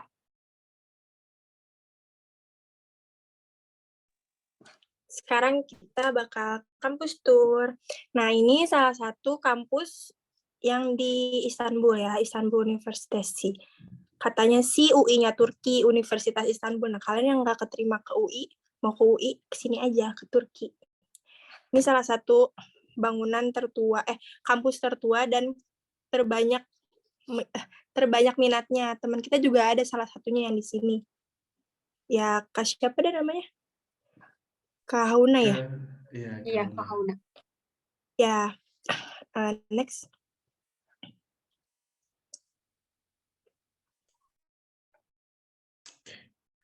Jadi ini perpustakaan dan ruang kelas di Turki sebenarnya kayak kurang lebih sama ya kayak di Indonesia. Cuma menurut Ane kayak buat perpustakaan itu kayak ada satu hal yang sangat berbeda dan kayak ini nggak ada di Indonesia gitu. Nggak tahu kayak Ane nggak pernah ngeliat atau Ane nggak pernah masuk ke perpustakaan dulu ya. Cuma buat orang Turki itu perpustakaan itu buat mahasiswa tepatnya. Buat para pelajar, perpustakaan itu adalah rumah kedua setelah kehuniannya masing-masing gitu. Jadi kayak setiap waktu-waktu ujian itu jadi kayak perpustakaan itu kayak banyak yang full, bahkan sampai nggak menerima mahasiswa lagi karena saking ramenya. Dan emang kayak mahasiswa itu bahkan makan, minum, ngecas itu sampai di perpustakaan. Bahkan sampai ada perpustakaan yang emang mereka itu memfasilitasi mahasiswa dengan sampai kayak diberi makan siang, seperti kayak diberi sup dan roti dan semacamnya gitu.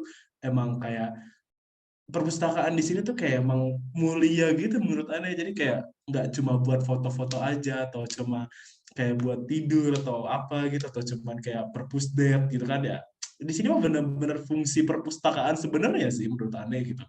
Sama juga dengan ruang kelas kurang lebih begini. Ini adalah potret salah satu program beasiswa yaitu TDV ya kan, Turkiye Diyanet Vakfı, dan emang itu isinya emang perempuan semua karena emang di TDV itu kayak mereka itu berbeda-beda kayak laki-laki dengan laki-laki, perempuan dengan perempuan gitu. Jadi kurang lebih seperti ini. Boleh dilanjut Kak Tufa? Nah, selanjutnya ada masjid dan ruang makan. Nah, masjid itu biasanya setiap univ tuh pasti ada punya masjid. Dan itu tuh biasanya kayak bisa jadi ikonnya univ tersebut. Nah, ini salah satu masjid yang ada di univnya Kasabita di Karabu gitu. Terus ada juga ruang makan. Nah, ini gambaran ruang makan yang biasanya kita pakai buat makan siang. Ini namanya yemekhane gitu. Oke, next.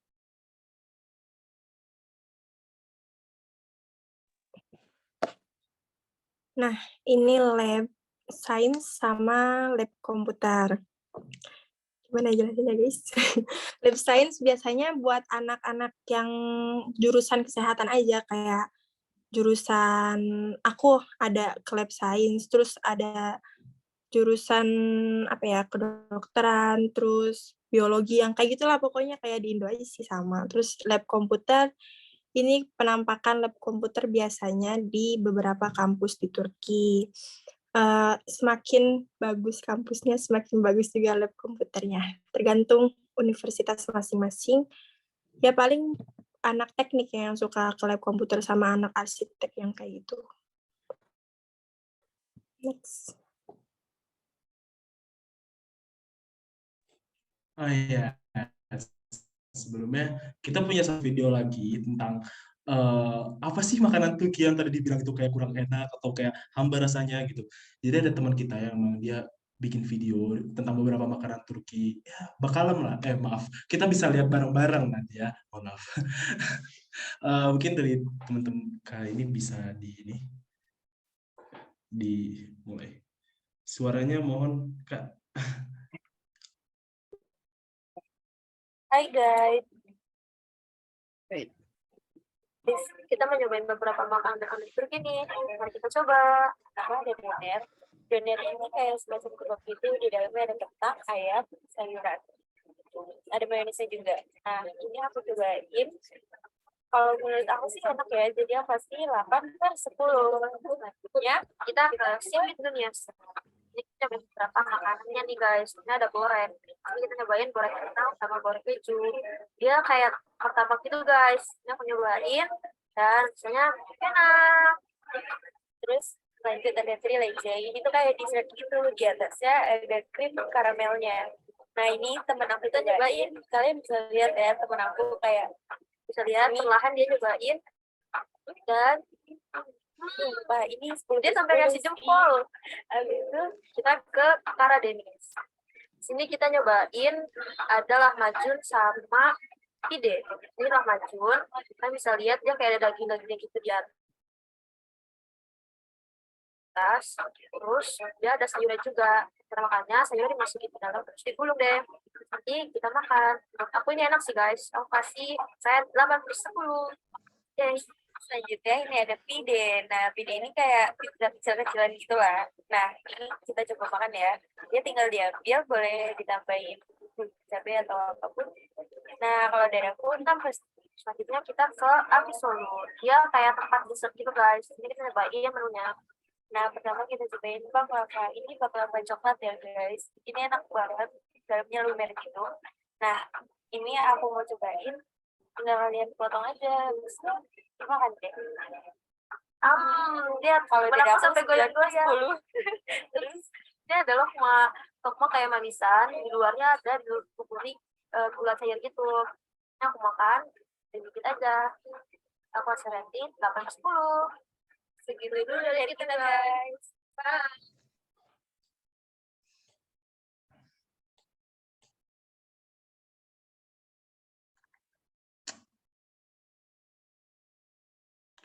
Oke, terima kasih kakak yang udah ngebantuin PPT dan sekian dari kita buat PTT ini. Lanjut kita kembalikan ke MC, waktu dan tempat saya persilahkan. Oke, terima kasih untuk seluruh pembicara. Alhamdulillah tadi kita udah dengerin ya teman-teman sosialisasi tentang dari apa itu negara Turki, bagaimana budayanya, bagaimana cuacanya, kehidupannya, macam-macam. Yang mungkin udah cukup jelas banget ya. Gimana? Kak Tufa, jelas banget gak tadi penjelasannya? Jelas banget dong, apalagi sampai penjelasan makanan, red makanannya itu juga sangat Iya, jelas. Masya Allah, sampai dibikinin videonya buat teman-teman semua nih. Khusus buat Masya teman-teman Allah dibikinin banget ya videonya. kakak kita ini. Iya nih, jadi buat teman-teman yang masih pengen tahu nih tentang Turki gimana dalam-dalamnya, yang tadi belum sempat dijelasin dan kalian bertanya-tanya, langsung aja nih ditanyain karena kali ini kita masuk ke sesi sharing. Oke, jadi kalau teman-teman mau nanya langsung aja nih open mic-nya ya. Kalau enggak, kalau malu-malu bisa di chat di kolom chat situ ya. Tapi bagusnya sih langsung nanya aja. Oh itu langsung ada yang nanya nih di chat, nggak apa-apa. Oke, Bacain, mungkin Kak. bisa dibantu bacain ya. Nih, katanya Kak, buat pendaftaran beasiswanya harus pilih salah satu aja apa boleh langsung dua-duanya? Sebelumnya terima kasih buat MC dan terima kasih yang bertanya juga. Kayak sebelumnya Ane mau undang teman-teman buat kayak kita on cam bareng-bareng, terutama kayak ada beberapa teman-teman Islah Turki juga di sini. Bolehlah kita kayak kasih tahu bahwa nggak segini aja kita di Turki, bahkan kita menunggu kalian. Boleh di sini ada Kak Inayah Zalfa, salah satu mahasiswa di Ankara University, dan juga ada kakak pradana kita, Kak Fatih Farahat, dia bersekolah di Kütahya Dumlupınar University. Boleh minta tolong dibuka kameranya. Oh ya, dan juga ada satu lagi, salah satu mahasiswa kita di Istanbul, yaitu Kak Suhel Imat Akil.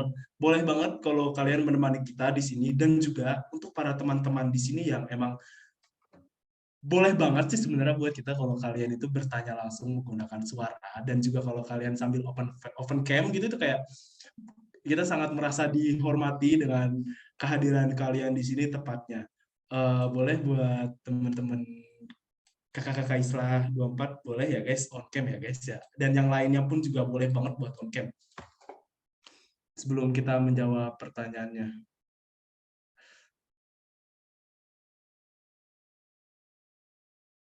Ayo boleh guys on cam dulu nih sebelum kakak ini menjawab. Ayo kakak-kakak Velasnya juga ya. Ya buat kakak Velas tepatnya boleh banget sih gitu. Buat on cam kita juga.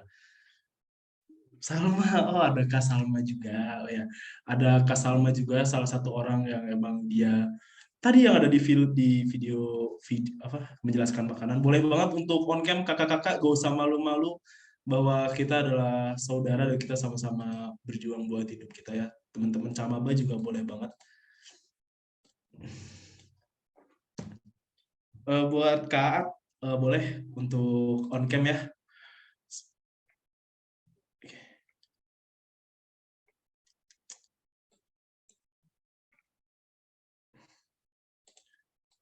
Oke, boleh kita langsung ke sesi pertanyaan aja kali ya.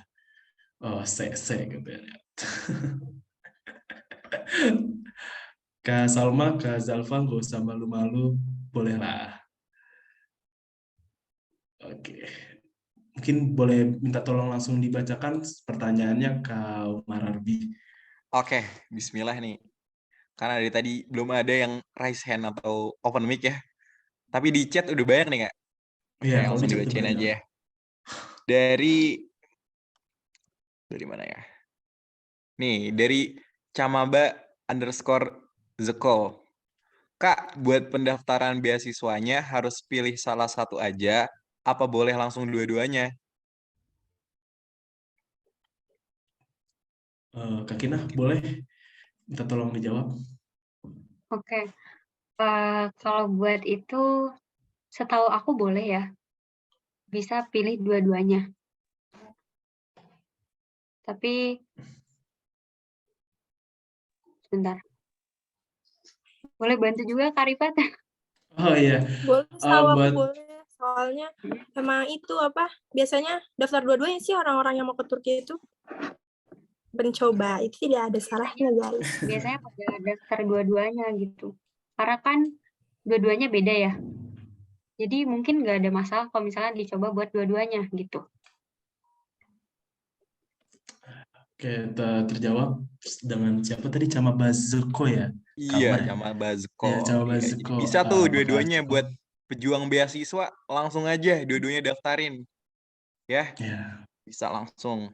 Terus lanjut ya, Kak. Dari Camaba_Shahla. Kak, adakah beasiswa jalur tahfiz? Sejauh Kak ini Sabita. kalau nggak salah belum ada ya. Iya. Sejauh Tapi ini belum ada. aku pernah dengar sih ada. Mungkin sebelum-sebelumnya memang belum ada. Tapi sekarang-sekarang ini aku pernah dengar kalau emang ada. Tapi itu juga kerjasama sama sebuah lembaga gitu. Jadi nggak langsung dari pemerintah gitu. Kalau YTB dan TDV kan dari pemerintah. Kalau yang buat tahfiz itu dia pakai lembaga gitu. Ya, benar banget. Dan juga buat kalian para penghafal Quran di sini itu benar-benar kayak kalian itu benar-benar dimuliakan. Bahkan sampai orang sini itu ada beberapa contoh dari teman-teman kita yang emang mereka itu kayak waktu itu mereka bercerita kayak ada teman aku yang cerita dia itu lagi nunggu bis di halte. Kita jadi setiap kita mau pergi kemana-mana kan kita pasti pakai bis ya atau naik kereta atau transportasi lainnya. Cuman biasanya langsung menuju kampus itu pakai bis dan sempat kayak dia ditanya berbahasa Turki tentunya oleh salah satu ibu-ibu yang ada di tempat di halte juga dan dia bertanya kayak kamu dari mana dan teman saya menjawab dari Indonesia gitu dan mereka berbincang basa-basi dan semacamnya hingga ada satu kata yang menurut aneh ini kayak keren banget tiba-tiba dia itu bertanya apakah kamu seorang muslim gitu dari ibu-ibunya cuma nanya apakah kamu seorang muslim namun sebenarnya makna dari muslim itu di sini jadi kayak dia yang menghafal Al-Quran. Bukan berarti dia yang harus hafal Al-Quran, tapi emang dia yang dapat, dia yang punya hafalan Al-Quran. Kalian boleh bilang diri kalian Muslim, karena pemuda-pemuda di sini itu bisa dibilang kayak jarang banget yang namanya ada di masjid, dan perlu kalian ketahui juga bahwa Turki itu semenjak menjadi kerepublikan itu adalah negara sekuler yang mereka menghormati semua ras atau semua etnis dimanapun. Mereka tidak membedakan satu sama lain. Namun tentu kalian bakal melihat guys beberapa budaya barat ataupun budaya timur pun masih kental di sini. Di sini masih banyak pengajian, bahkan sampai saling menghormati, diajak makan gratis. Bahkan di asrama ini, asrama aku pribadi emang kayak kita itu asrama yang mewajibkan setiap maghrib dan isya itu untuk sholat berjamaah di asrama. Dan biasanya dari gurunya itu ada reward kita biasanya orang Indonesia sih yang dikasih, karena kita yang paling sering kan kalau buat sholat ke masjid gitu ya. Apalagi kita anak pesantren, namanya kalau ketemu masjid kayak ya rumah ketiga lah kurang lebih lah ya. Kita jadi kayak diajak sama mereka buat sama bagian pengurus asrama tuh kayak buat jalan-jalan, dan kita nggak usah ngeluarin uang sepeser pun, tapi kita jalan-jalan gratis. Itu karena kita seorang musliman lah, mereka bilang itu muslim gitu. Mungkin segitu aja sih. Oh ya, itu kayak kalau kalian punya sertifikatnya juga, buat yang tadi nanya apakah jalur tahfiz itu bisa dimasukin ke YTB ataupun ke TDV. Terutama untuk TDV itu bakal memperkuat peluang kalian buat keterima di beasiswa itu ya. Ya, Siapa soalnya tadi? peragamaan. Ya, soalnya peragamaan gitu. Dengan siapa tadi, Kak Umar? Camaba _ Syahla. Iya, _Syahla. Jadi begitu. Oke, Boleh lanjut mungkin ke udah pertanyaan. menjawab ya. Masya Allah banget nih. Mungkin kita bisa lanjut ke pertanyaan berikutnya dari Camaba_Rahma. Kak, buat jurusan favorit yang mahasiswa internasional ambil tuh apa ya, Kak? Boleh dijawab nih, Kak Sakina, Kak Rifat, Kak Dita. Public relation nggak sih? Iya, public Lebih ke relation. jurusan-jurusan sosial sih, public relation, hubungan internasional. Iya, dan kebanyakan orang, kan ada di sini ada yang jurusannya pakai bahasa Inggris juga ya. Nah, jadi kadang-kadang ada beberapa orang sini tuh ngambil yang bahasa Inggris karena mungkin bagi mereka terlalu susah ya bahasa Turki. Bagi aku juga sih. Nah, terus pakai ngambil yang bahasa Inggris. Tapi kalau yang bahasa Inggris tuh kalau misalnya yang nggak punya sertifikat TOEFL atau apa, biasanya tuh disuruh kayak tomer lagi, kayak belajar bahasa Turki lagi setahun. Jadi kalian kayak setahun bahasa Turki, setahun bahasa Inggris. Tuh. HI Inggris kalau enggak. Halka ilişkiler bahasa Indonesianya apa ya, Rifat? Apa? Halka ilişkiler. Halka Itu juga ilişkiler banyak orang itu Indo. ini nggak sih kayak Manajemen. ekonomi gitu, HI. manajemen ya? Public finance. Ya, public Iya. finance gitu. Manajemen Ke ekonomi. masyarakat. Gitu. Psikologi juga banyak ya sih? Banyak, Mm-mm. terutama buat jurusan sosial ya, karena di Turki itu salah satu yang memang sosialnya bagus lah bisa dibilang, karena itu kesetaraan mereka itu bagus banget sebenarnya gitu loh. Boleh next Kak Umar dibacain lagi. Ya udah, nih lanjut ya. Jadi jawabannya kalau misalnya jurusan terfavorit itu biasanya jurusan sosial gitu kan. Soalnya emang tergolong bagus juga nih jurusan sosial di Turki. Kita lanjut dari pertanyaan dari Penny Diana. Assalamualaikum Kak, izin bertanya. Lulusan dari Turki rata-rata dapat pekerjaan di mana ya Kak? Syukron. Boleh nih Kak dijawab. Buat kita ya, jujur kalau buat sekarang kayak beberapa tahun di sini, buat pekerjaan itu kayak banyak banget sebenarnya, apalagi buat mahasiswa gitu. Kita sebagai mahasiswa itu sambilan itu kayak kita di Turki ini salah satu negara yang emang daya tariknya paling kuat, dan apalagi untuk wisata ya. Jadi buat penghasilan itu kalau misalnya sebelum kuliah itu ada aja kayak minta tolong belanja atau apa. Dan setelah kuliah kita bisa melakukan, kalau kita mau kerja di Indonesia itu ada beberapa perusahaan yang emang bukan perusahaan sih tepatnya, ada beberapa lembaga yang emang kita perlu melakukan penyetaraan ijazah, penyetaraan sertifikat S1 kita atau bachelor kita di sini, dan itu biasanya harus dilakukan gitu kalau kita mau kerja di Indonesia. Tapi kalau kita mau kerja di Turki atau kita mau kerja internasional itu biasanya nggak perlu. Kenapa? Karena beberapa universitas di Turki itu bisa dibilang diakui di seluruh dunia gitu, termasuk di Indonesia tepatnya. Biasanya penyetaraan ijazah itu biasanya ini sih, kayak kalau misalnya kita mau ngambil S2 atau mau lanjut S2 di Indo atau di negeri lain itu biasanya harus. Tapi kalau buat lapangan pekerjaan, justru buat kita ini keuntungan besar. Kenapa? Karena kita biasa mendengar mereka berbahasa selain bahasa kita, dan itu kayak bakal menjadi nilai plus. Apalagi kita bahasa Turki, kita bisa ngambil pekerjaan di kedutaan Turki, dan itu lebih mudah kalau kita sekolah di Turki begitu. Atau kita bisa bekerja di perusahaan internasional di Indonesia yang kita biasa berbahasa Inggris, Turki, dan Arab, itu menjadi salah satu aset buat kita, terutama di bahasa sih. Dan ilmu pun kalau kalian ngambil sosial pasti bakal kepake banget gitu. Apalagi Turki itu salah satu eksportir terbesar di Indonesia di dunia, makanya mereka masuk ke negara G20 gitu. Jadi diakui buat sosial dan ekonominya. Jadi kalau buat pekerjaan kurang lebih jawabannya begitu, karena belum pernah nge-apply kerja dimanapun, jujur kayak masih ngambil sampingan, jadi belum bisa ngasih jawaban jelas, mohon maaf, cuma itu yang bisa kita kasih. Oke, mungkin dilanjut ya pertanyaannya. Kemudian dari Camaba Cecep, Kak, untuk desain interior yang bagus di kampus apa ya, Kak?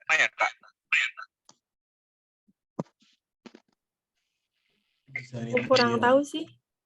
Kalau ini, kalau menurut aku maupun di swasta, di negeri itu semuanya bagus kalau di Turki, kalau menurut aku. Dan itu juga tergantung kaliannya sendiri gitu. Karena bagus atau enggaknya sebuah kampus itu nggak menjamin gitu. Bener. Tapi kalau buat teknik atau teknologi itu ada satu di kampus di Ankara namanya Metu, dan emang itu kayak khusus buat teknologi, itu bisa dibilang terbaik lah kalau buat hal-hal Kedua ya, teknik, bursa desain juga ya, internasional dan bursa itu. Turki. Ya bursa juga bagus. Ininya buat lebihnya mungkin nanti kalian boleh tanya langsung ke kita di grup ya kalau misalnya pengen tahu lebih. Ada banyak sih kurang lebih gitu. Oke, itu dia ya. Kita lanjut nih. Dari Camaba _ Azam Al-Fatih. Kak, aneh mau nanya nih. Pernah gak dapat perilaku tidak menyenangkan selama kuliah di Turki? Pernah dong. pastinya pernah dong, karena kita orang asing ya. Iya. Apalagi pertama tuh kayak lumayan. kayak dibodoh-bodohin banget kayak rasanya tuh. Tapi semakin kesini semakin kita belajar gimana budaya mereka, gimana cara mereka berinteraksi, kita jadi paham nih kita harus ngapain gitu. Benar banget sih itu. Kalau kata kayak awal datang kita dinaikin harga atau kayak diledekin kita itu kayak gimana, itu wajar banget sih karena kita Ya, datang ke apalagi negara mereka gitu. pelafalannya beda ya, pelafalan bahasa Turkinya. Kan mereka nggak ngerti yang kita ngomongin, padahal kita udah jelas. Mereka aja yang nggak jelas ya. Ngomongnya kurang jelas, beda. Soalnya mereka ngomongnya cepet banget. Iya, kita kan sesuai grammar. Kalau kita belajar grammar. Kurang lebih begitu sih. Sama ada sebenarnya satu pengalaman yang menurut aku ini kayak penting banget buat aku. Ini yang ngebuktiin mereka itu kayak kenapa mereka itu diakui sebagai salah satu pasukan terbaik di eranya, bahkan disebutkan sampai ke hadis-hadis. Mereka itu solid banget dalam berkeluarga negaraan. Kenapa begitu? Anda pernah ngelihat ada satu bukti nyata gitu, kayak di Turki itu daerah Istanbul kebetulan waktu itu Ane lagi jalan dan Ane ngelihat kayak ada pertikaian antara orang Turki dan Ane tahu itu yang satunya bukan orang Turki karena emang cara melafalkan bahasa mereka itu kayak bukan orang Turki banget gitu, kayak beda. Dan bahkan di situ itu mereka itu sebenarnya cuma berargumen ya, cuma orang-orang di sini tuh kalau berargumen tuh udah kayak pengen nonjok ngelihatnya gitu. Rasanya tuh kayak mereka tuh berargumen tapi tangannya siap nonjok gitu. Jadi nggak kayak orang Indonesia yang apa-apa diselesaikan tuh baik-baik, kayak Pak sabar dulu ya Pak, kita omongin baik-baik. Di Turki itu nggak ada.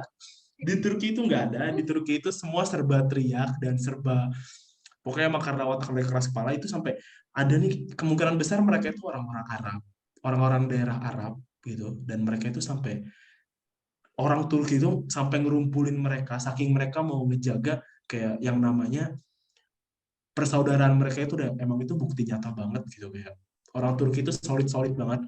Mereka kenal nggak kenal pasti mereka bakal manggil itu kakak. Mau itu ke perempuan atau ke laki-laki pasti mereka bakal menyebut kakak laki-laki aku atau kakak perempuanku, itu pasti banget itu. Gitu. Itu Kak Azam Al-Fatih, insya Allah terjawab jelas ya. Oke. Boleh langsung Kak Barnabi. Oke, boleh dilanjut ke pertanyaan selanjutnya dari Camaba_Zeko. Kak, di TDV itu khusus prodi keagamaan, apa bisa untuk umum juga sih, Kak? Seperti yang kita udah sampaikan ya, kalau TDV itu khusus buat keagamaan, kayak teologi Islam atau studi-studi yang berkaitan sama keagamaan gitu. Kalau buat umum, kamu bisa daftar ke YTB begitu. Ya, Oke, itu buat guys. Devi. Jadi jelas ya, Mbak Devi itu buat keagamaan. Terus ada lagi nih dari Camaba_Rahmah. Kak, untuk ngambil jurusan gitu ada persyaratan kayak Soshum Saintek gitu juga nggak, Kak? Nggak ada ya? Nggak ada Nggak ya. ada.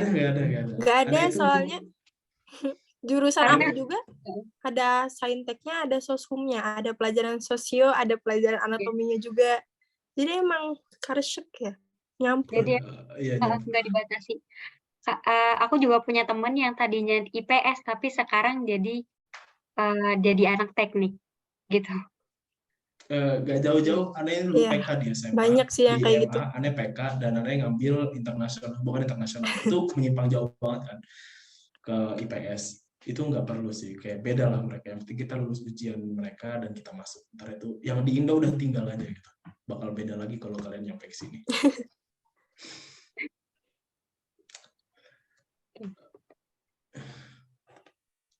Boleh dilanjut, Kak Umar, Kak Tufa.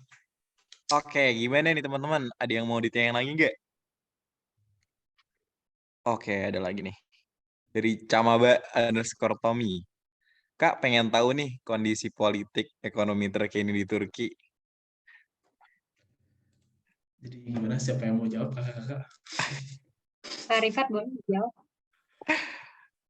Oke. Kalau buat mungkin kita bakal bahas ekonomi dulu kali ya. Kayak ekonomi di sini itu menurut aneh mereka itu salah satu yang mengalami inflasi fatal yang emang kayak jatuh banget buat mata uang, tapi buat harga itu melambung setinggi gunung. Bener-bener kayak itu kayak buat kita itu kayak bener-bener yang tadinya harga makanan itu cuma sekitar 12 tele, 12 Turkish lira, sekarang itu bisa tembus sampai ke harga 38 Turkish lira gitu. Bener-bener kalau buat ekonomi di sini lagi kacau, tapi itu sebuah keuntungan buat orang-orang dari luar Indo. Turki. Itu benar-benar kayak salah satu buat kita itu ya foya-foya lah bisa dibilang, kita bisa membuat lebih gitu kayak dan juga kalau buat ekonomi itu buat kayak pasaran baju mereka itu kayak pasaran baju internasional mereka yang mungkin kalian tahu sekelas LV atau sekelas Zara, H&M itu di sini bisa dibilang lebih murah, nyaris sampai 200.000 karena emang termasuk Eropa ya. Turki itu Eropa jadi nggak terlalu besar, dan emang kalau di Indo itu lumayan jahat di bea cukai ya. Kalau di sini bea cukainya nggak terlalu besar, buat pajak itu hanya terkena 2,7 kalau nggak salah. Kalau di Indo itu nembus sampai angka 10 lebih, lumayan. Jadi emang semua barang yang dari luar negeri itu lebih ke di sini murah lah, makanya kita di sini beli baju yang nggak terlalu kayak di Indo gitu. Sama buat politik ya. Kalau kita mau bahas politik, kalian tahu kenapa Erdogan itu sebenarnya menjabat itu dari tahun 2001 kalau nggak salah.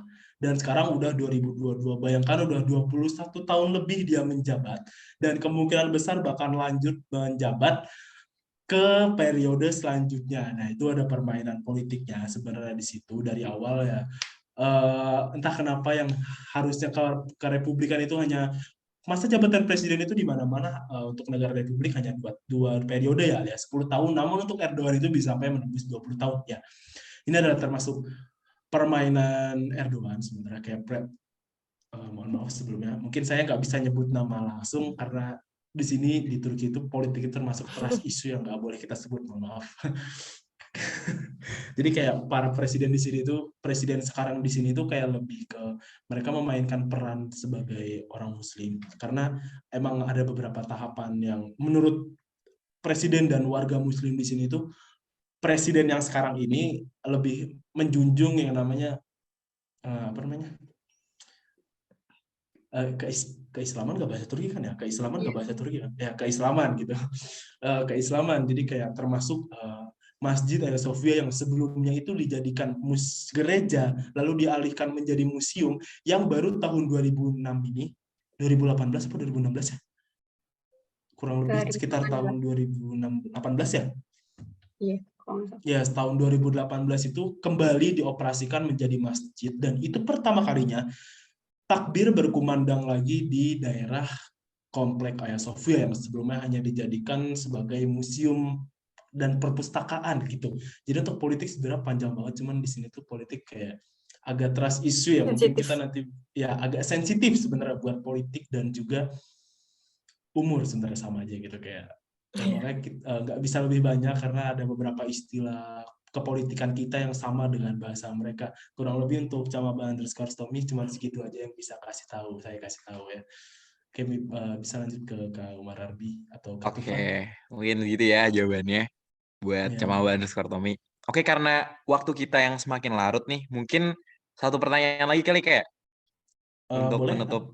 Iya. Atau ini yang tersisa dihabisin aja Kak, nggak apa-apa. Oh ya udah boleh deh.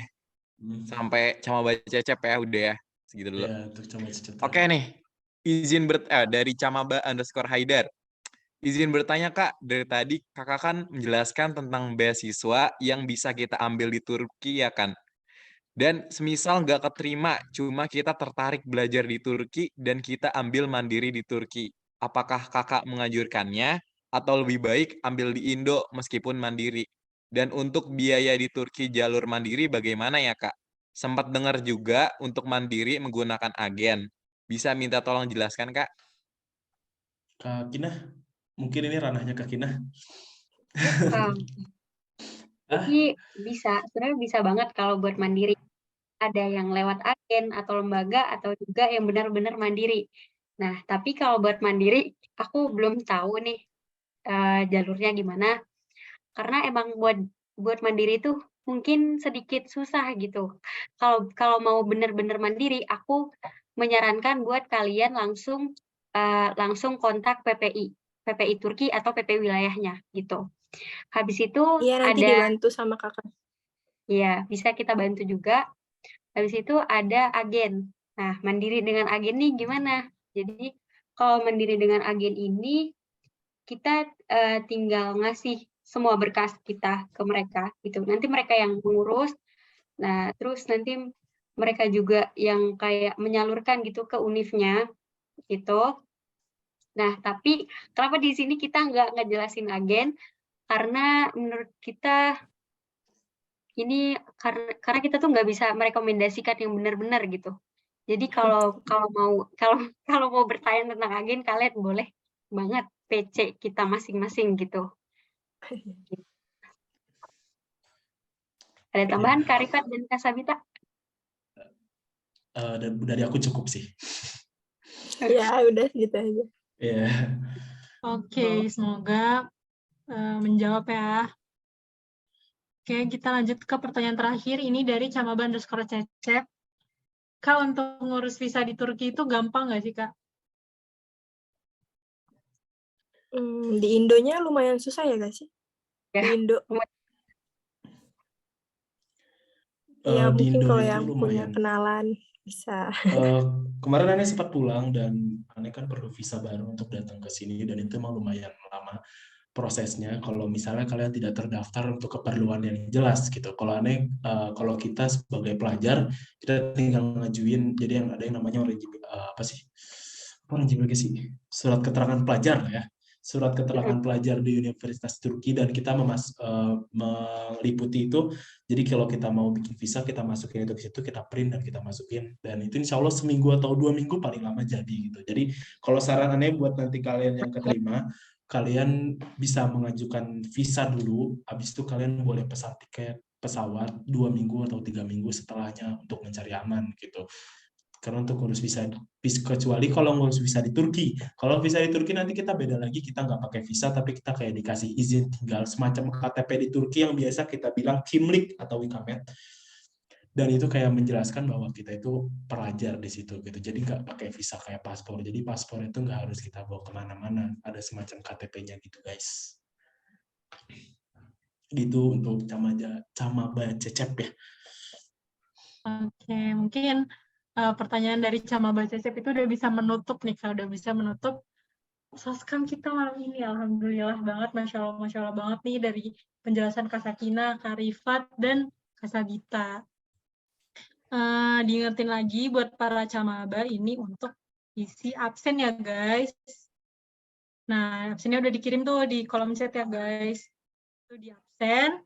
Terus kalau misalnya kalian mau nanya-nanya lagi, yang para Camaba ini mau nanya atau yang emang mau nanya tapi waktunya kan kita nggak cukup ya, jadi kalian bisa banget langsung nanya ke grup Camaba Turki. Insya Allah Kak Sakina, Kak Rifat, sama Kak Sabita ini sangat-sangat stay untuk menjawab pertanyaan-pertanyaan kalian yang masih kepo tentang Turki. Jadi habis ini kita ada, jangan lupa isi absen pokoknya. Kita habis ini ada sesi dokumentasi dulu guys, boleh on cam dulu. Para Camaba dan para velas boleh on cam dulu ya guys. Velas Umarnya hilang nih. Ya, untuk teman-teman boleh untuk sesi terakhir kita bisa foto bareng kali ya buat kenang-kenangan kita dan kenang-kenangan kalian juga. Aduh, Camaba Azam Al-Fatih bangkit dulu baru on cam ya. Ayo yang lain. Yang lain Velas nih, velas. Buat kakak-kakak Sama velas Camaba. juga boleh. Camaba gak usah malu-malu. Santai aja, kita di sini masih satu keluarga, kita sama-sama dari Husnul Khotimah. Jadi gak usah merasa beda, santai aja. Buat velas boleh. Ayo nih, April, Camaba Syahla, Camaba Zai. Buat Kak Aat, velas Aat di mana ya tadi ngomong velas Inaya Zalfa juga boleh. Suhelimat, salah satu teman kita sama velas Salma. Dilihat-lihat ada Kak Suhail Imat, itu juga teman kalian kan? Iya, Kak Suhelimat juga salah satu Bisa disuruh on cam juga nih. Ini para Camaba Khairi, Camaba ITB. Ini apa? Kodir boleh banget, Kodir buat on cam, Masya Allah. Saya kenal ya sama Kodir. Ayo nih guys. Ayo guys, on cam dulu boleh yuk. Buat Kita sesi dokumentasi buat kenang-kenangan bareng Kak Sakinah, Kak Rifat, Kak Sabita, sama velas-velas lainnya nih. Kodri minta tolong on cam, Kodri dipancing teman-temannya. Tadi dia udah on cam ya? Iya, dia tadi udah on cam loh. Ahmad Kodri Mubarak. Alhamdulillah, Masya Allah. Akhirnya. Terima kasih banget buat A.A. Fardan yang udah on cam. Nah, itu Kak, salah satu teman kita di Turki juga ya. Salah satu perdana kalian dulu dan sekarang kita jadi teman di sini. Mana tadi Kodri? Boleh. Kak Fardan boleh diajak teman-temannya. Camaba yang lain nih, boleh nih. Nah itu tuh, Rip. Camaba yang lain, Velas Fatih, Camaba Mina. Belum lagi Aat. Ya, nih Kak. Ini ada Camaba ITB, boleh banget buat on cam, Camaba ITB. Camaba ITB, Camaba Rahma, Camaba Cecep, mana sih dia yang nanya-nanya mulu itu? Ayolah, on cam lah. Ayo, yang mana? Alhamdulillah Camaba Cecep.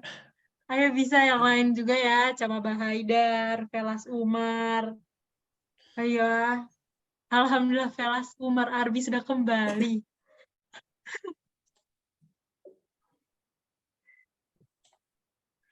Camaba Haidar, Velas Fatih. Velas Umar siapa ya? Buat Camaba ini boleh kali dipancing teman-temannya buat on cam, santai gitu. Iya nih, ayo teman-teman. Ya kali nggak on cam, nggak masuk kamera ntar. Ini itu Aat Bang tuh, Kodri. suruh on cam Aat. Off cam lagi, nah itu Aat. Itu bukan Aat itu, berarti. Iya, gitu. Mas Kodri, Mas Cecep, Mas Fardan, boleh teman-temannya minta tolong diajak on cam gitu kan. Gak apa, boleh open mic, boleh banget buat open mic. Buat bilang on cam boleh banget. Sudah ada Camaba Yusuf, ayo ajakin lagi teman-temannya nih di Camaba Yusuf, ajakin lagi Camaba yang lainnya buat on cam, karena kita mau sesi dokumentasi. Camaba Aziza Putri Devani, Camaba Khairi Akso. Camaba Wildan, Velas Salma boleh banget, Mas Suhel Imat, ini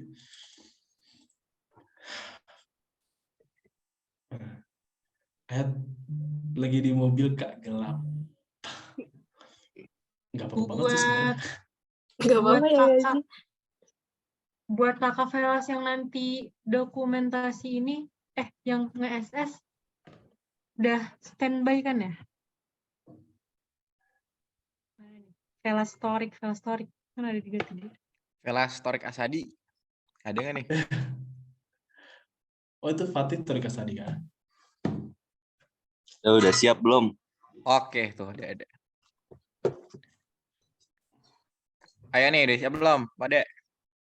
Udah siap. Udah Ah, siap udah, ya udah teman-teman siap. ya. Boleh kali jempolnya dinaikin semua. Itu ada Kak Inaya Ayo nih, Zalfa juga. react ya guys. Jempolnya. Gimana nih Karipat aja belum Dua, pakai Karipat jempol. jempolnya begini ya, tetap kita jempol. Ih, Muda Zalfa. atau tua jempol tetap 3.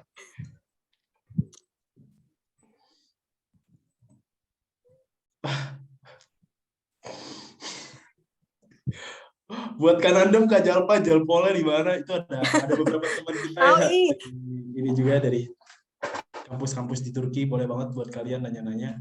Ini ada Kak Inaya Zalfa, dia salah satu mahasiswa di Ankara University, salah satu yang bergengsi di Turki kalau kalian pengen tahu, sekelas UGM lah gitu. Lebay. Ini juga ada Kak Vela Salma di Bursa University, mungkin bisa dibilang sekelas Tadi UNJ udah lah ya. ya. Ya, Nandem tadi udah on cam. Boleh langsung didokumentasiin Kak Tufa? Atau udah? Sepertinya sudah ya tadi. Oh, sepertinya sudah. Sepertinya sudah. Oh, sudah. Oke. Sudah kan Velaspatik ya sudah. Oke. Udah ditutup belum ini? Sudah. Udah Kata belum? Pak. Kabar. Belum. Belum. Silakan Velaspatik. Oke.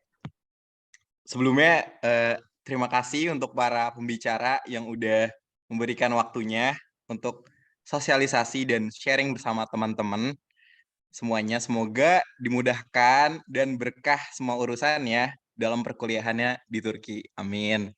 Makasih juga nih buat teman-teman ya yang udah hadir sampai akhir acara ini. Semoga teman-teman juga dimudahkan dalam menentukan pilihan kuliahnya akan kemana. Amin. Oke, mungkin langsung aja ya. Kita akhiri. Mari kita tutup sosialisasi Turki pada malam hari ini dengan lafaz hamdalah dan doa kafaratul majelis. Alhamdulillahirabbil alamin. Subhanakallahumma bihamdika asyhadu an la ilaha illa anta astaghfiruka wa atubu ilaik. Saya Umar Ardi dan saya Tufa Fatia. Oke, selaku MC kami pamit undur diri. Wassalamualaikum warahmatullahi wabarakatuh. Makasih, Kak. Makasih ya semuanya. Makasih semuanya. Makasih Kak Karipat, makasih Kak. The best. Kak Azam boleh langsung keluar aja.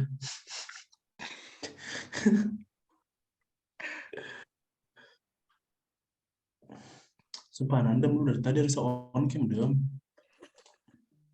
Malu-malu